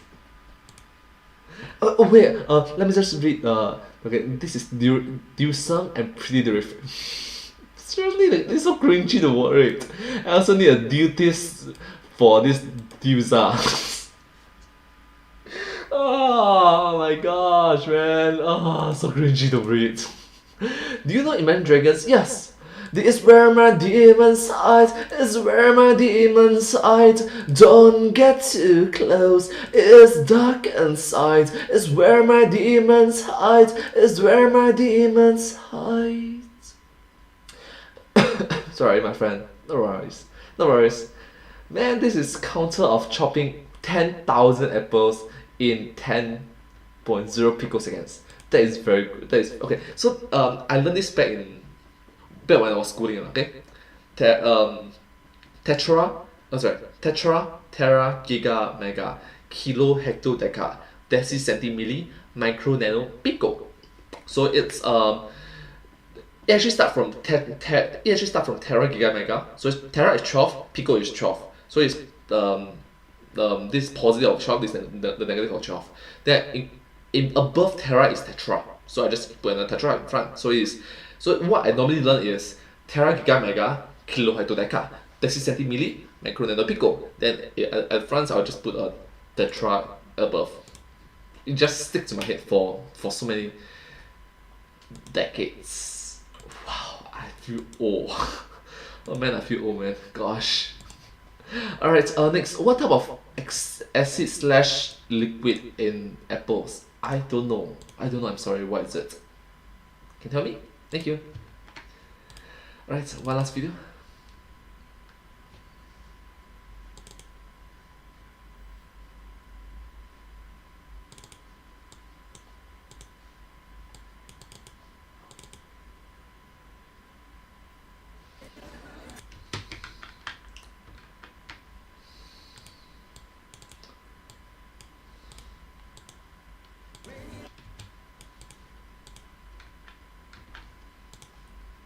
Hi everyone, it's me, and today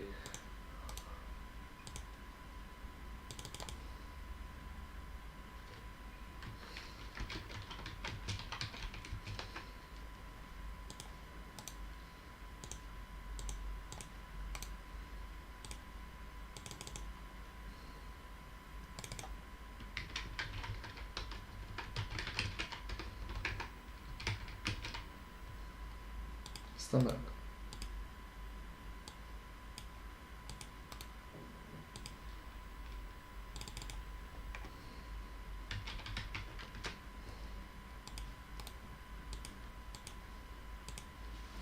Alright, in 3, 2, 1, and go.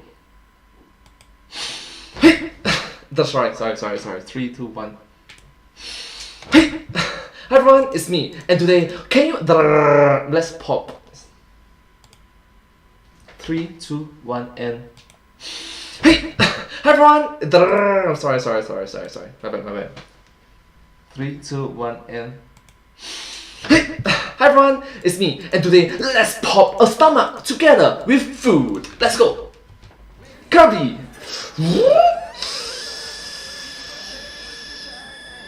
I'll have what he's having. I wouldn't recommend it, sir. Your stomach might explode. Whoa, stomachs can explode? Well, burst, but yeah. How much food would I need in order to do that? I don't know. Maybe you should make a food theory about it. One step ahead of you, my man.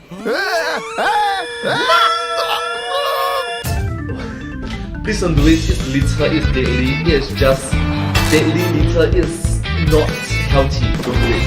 Thank you.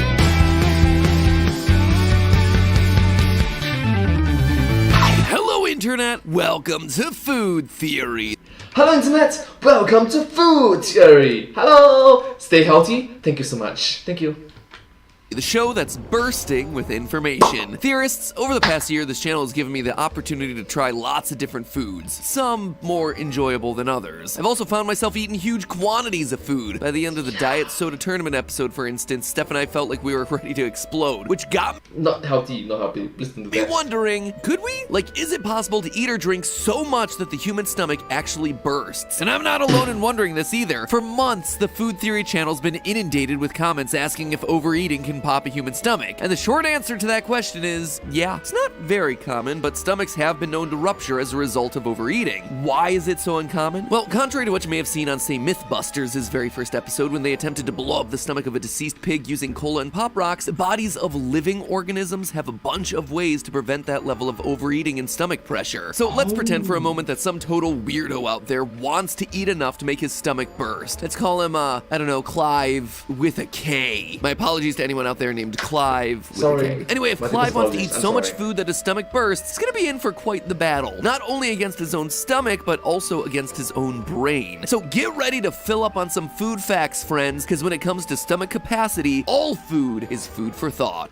Yes, literally food for thought. Let's learn something new. Thank you so much for educating us. So let's start off with what we do know about the rare situations in which a person's stomach ruptures as a result of overeating. Case reports have found that these types of ruptures often occur when people eat about 5 liters of food. If that sounds like a ridiculous amount to consume, well, yeah, you're absolutely right. In fact, it's more than 3 times as much food as you or I have likely ever had inside our own stomachs at one time in our entire lives. See, typical stomachs will stretch to hold approximately 1.5 liters comfortably. However, going past that point gets really uncomfortable really quickly, thanks to satiety signals that get sent to the brain as our stomachs stretch and ultimately result in us feeling full. And this is why overeating to the point of rupturing your stomach is so rare. Usually when a person feels like they're so full they can't possibly take another bite, well, they can't take another bite, at least not without vomiting. And yet somehow a small percentage of people are able to push through that feeling of being full and continue to eat without puking it all up. Typically, these people fall into one of 2 camps. A, they suffer from some type of neurological disorder that suppresses the urge, or B, they've trained very, very hard to intentionally suppress those urges. That's right, friends, we're talking about the crazy world of competitive eaters, like the world record holder Joey Chestnut, 13-time champion of the Nathan's hot dog eating contest, who is regularly able to consume an estimated 4.5 liters of food and water or more. So what does this mean for our idiotic star of today's episode, Clive? Well, as someone who actively wants to pop his own stomach, there's a lot he can learn from professionals like Joey Chestnut, both in terms of what to do and what not to do. What he'll want to borrow are the training methods that professional eaters use to push through the brain's satiety signals. So first things first, Clive is probably going to want to fast for up to 3 days prior to his stomach popping attempt. This gets his appetite ravenously high, just like the pros do. Clive would also be wise to train himself to suppress his gag reflex. Vomiting, after all, would reduce the amount of material in Clive's stomach and lower the pressure of his stomach lining, the exact opposite of what we're looking to accomplish. How exactly did the pros train themselves to do this? As competitive eater Yasser Salem explains, quote, "A lot of the suppression training has to do with brushing my tongue really far back every morning and night. It's part of my daily routine." Yay! Being a competitive eater sounds so good. However, yeah, okay, that sounds...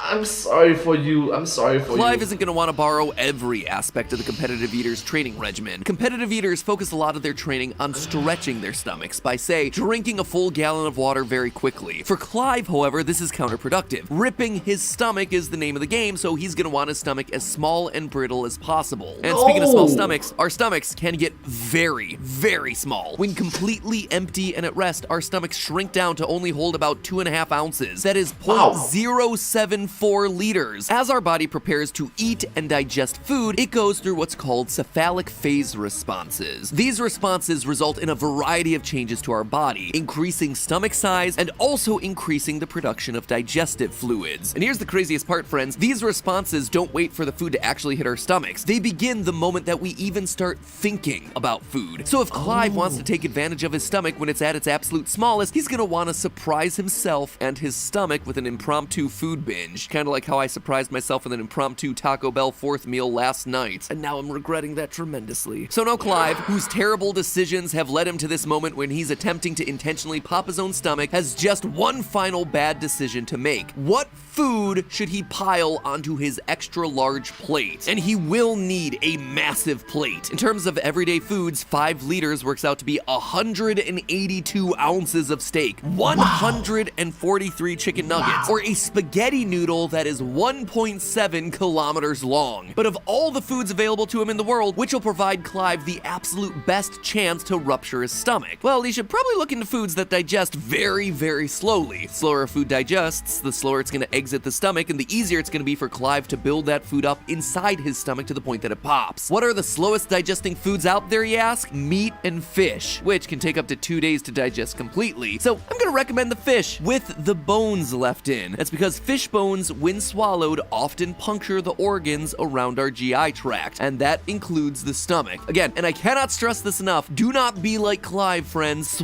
Do not do that. That is just extremely dangerous and unhealthy.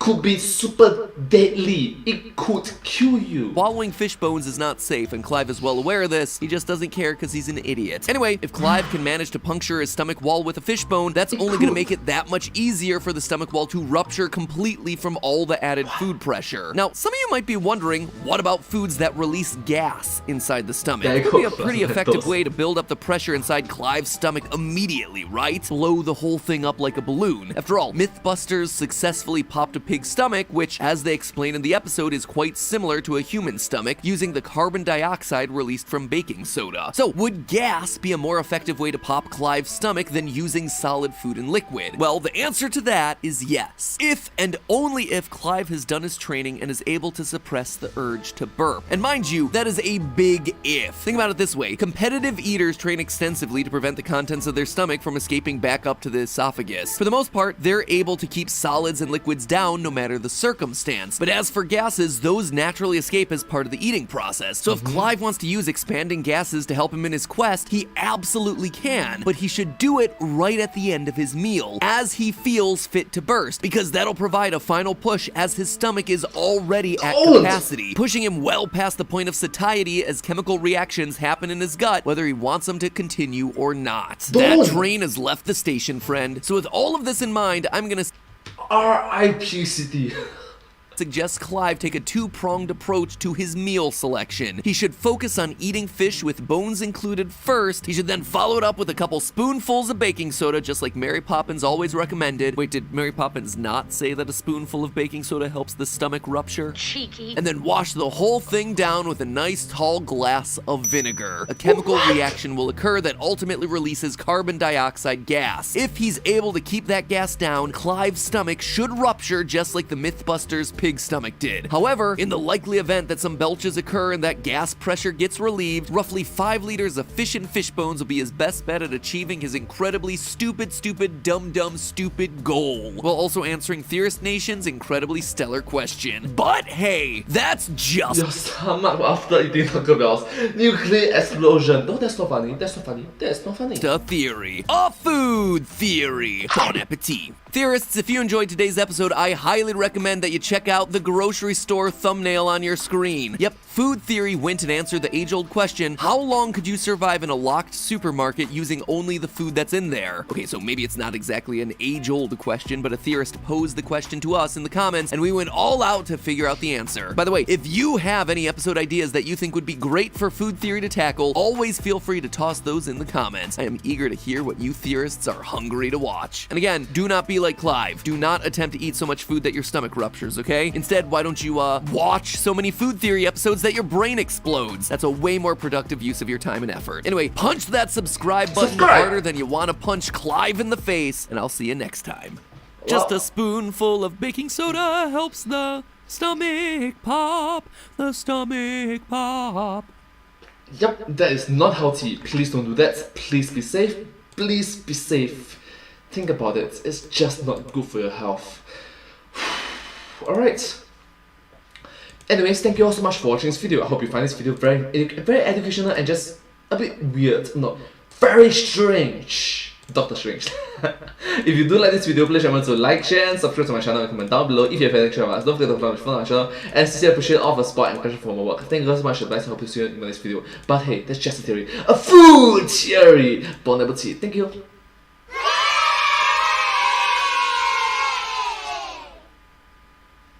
And I hope to see you all in my next video. Bye bye. Thank you so much. Subscribe. Thank you. That's 11 minutes. Wow, that's fast. Wow, okay. Okay, let's say you are holding the sharpest knife and you want to crack a wall. I think if you're holding a knife, right, depends on what type of knife. There's the handle kind of knife and there's a pistol kind of knife. So the pistol kind of knife is more like a saw. And the handle kind of knife is more like a handle that you normally know. If that's the case, if it's a pistol, right, a pistol type of knife, you have to wing up and down. And then if it's the handle, you can just use the handle to crack the wall. How much of force is needed? Hex speed is needed. I'm waiting for that. Waiting for that. Waiting for that.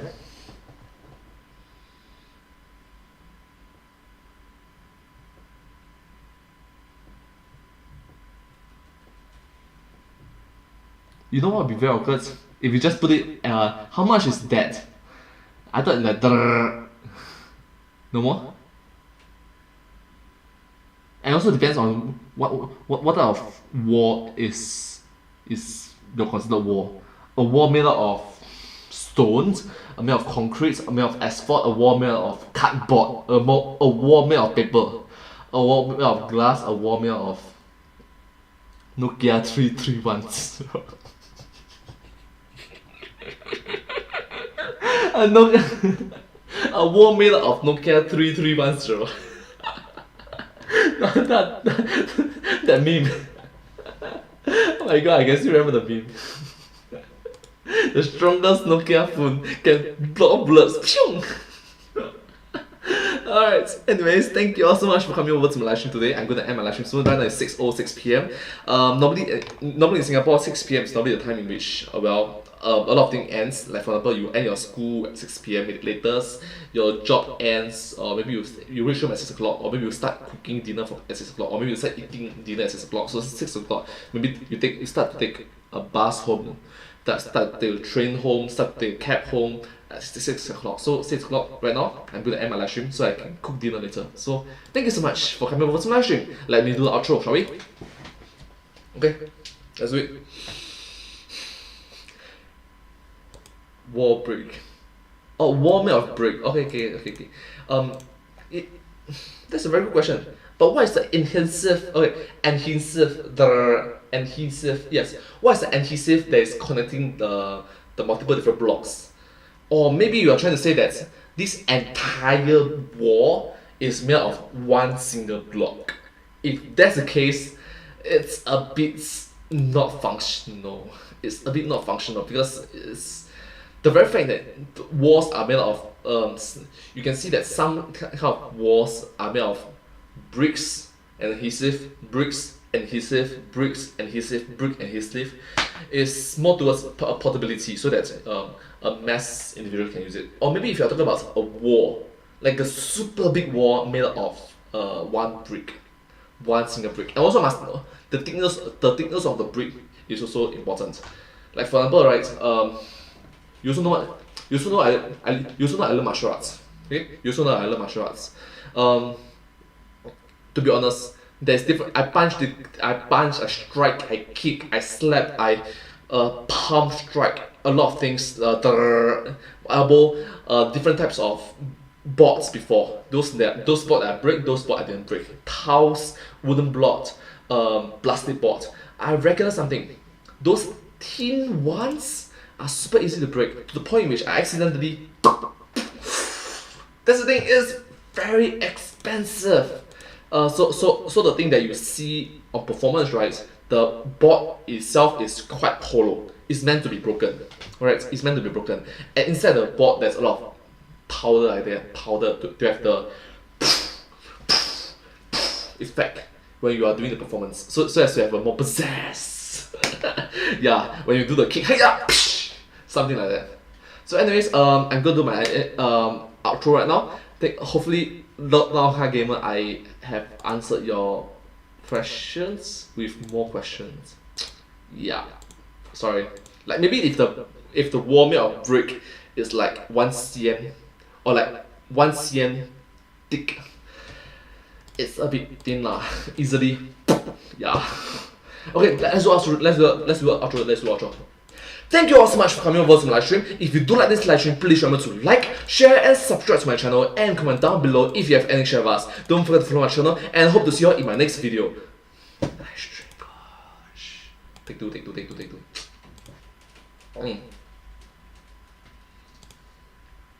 Thank you all so much for coming over to my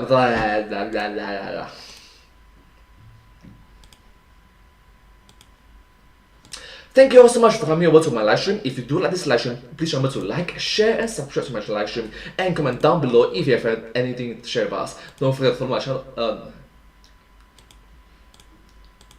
Gosh, okay, let's do it slow, okay? Thank you all so much for coming over to my live stream. If you do like this live stream, please remember to like, share and subscribe to my to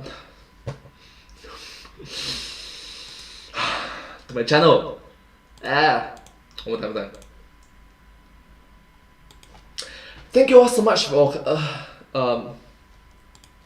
let's do it one more time. Let's do it one more time. Let's do it one more time.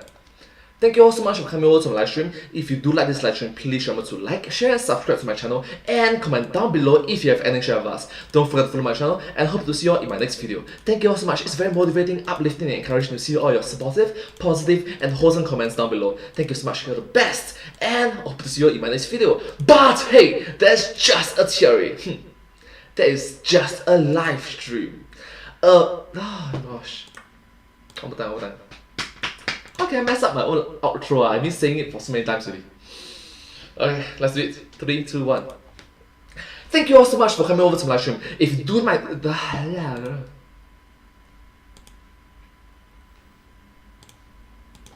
Thank you all so much for coming over to my live stream. If you do like my live stream, please remember to like, share, and subscribe to my channel, and comment down below if you have any share of us. Down below.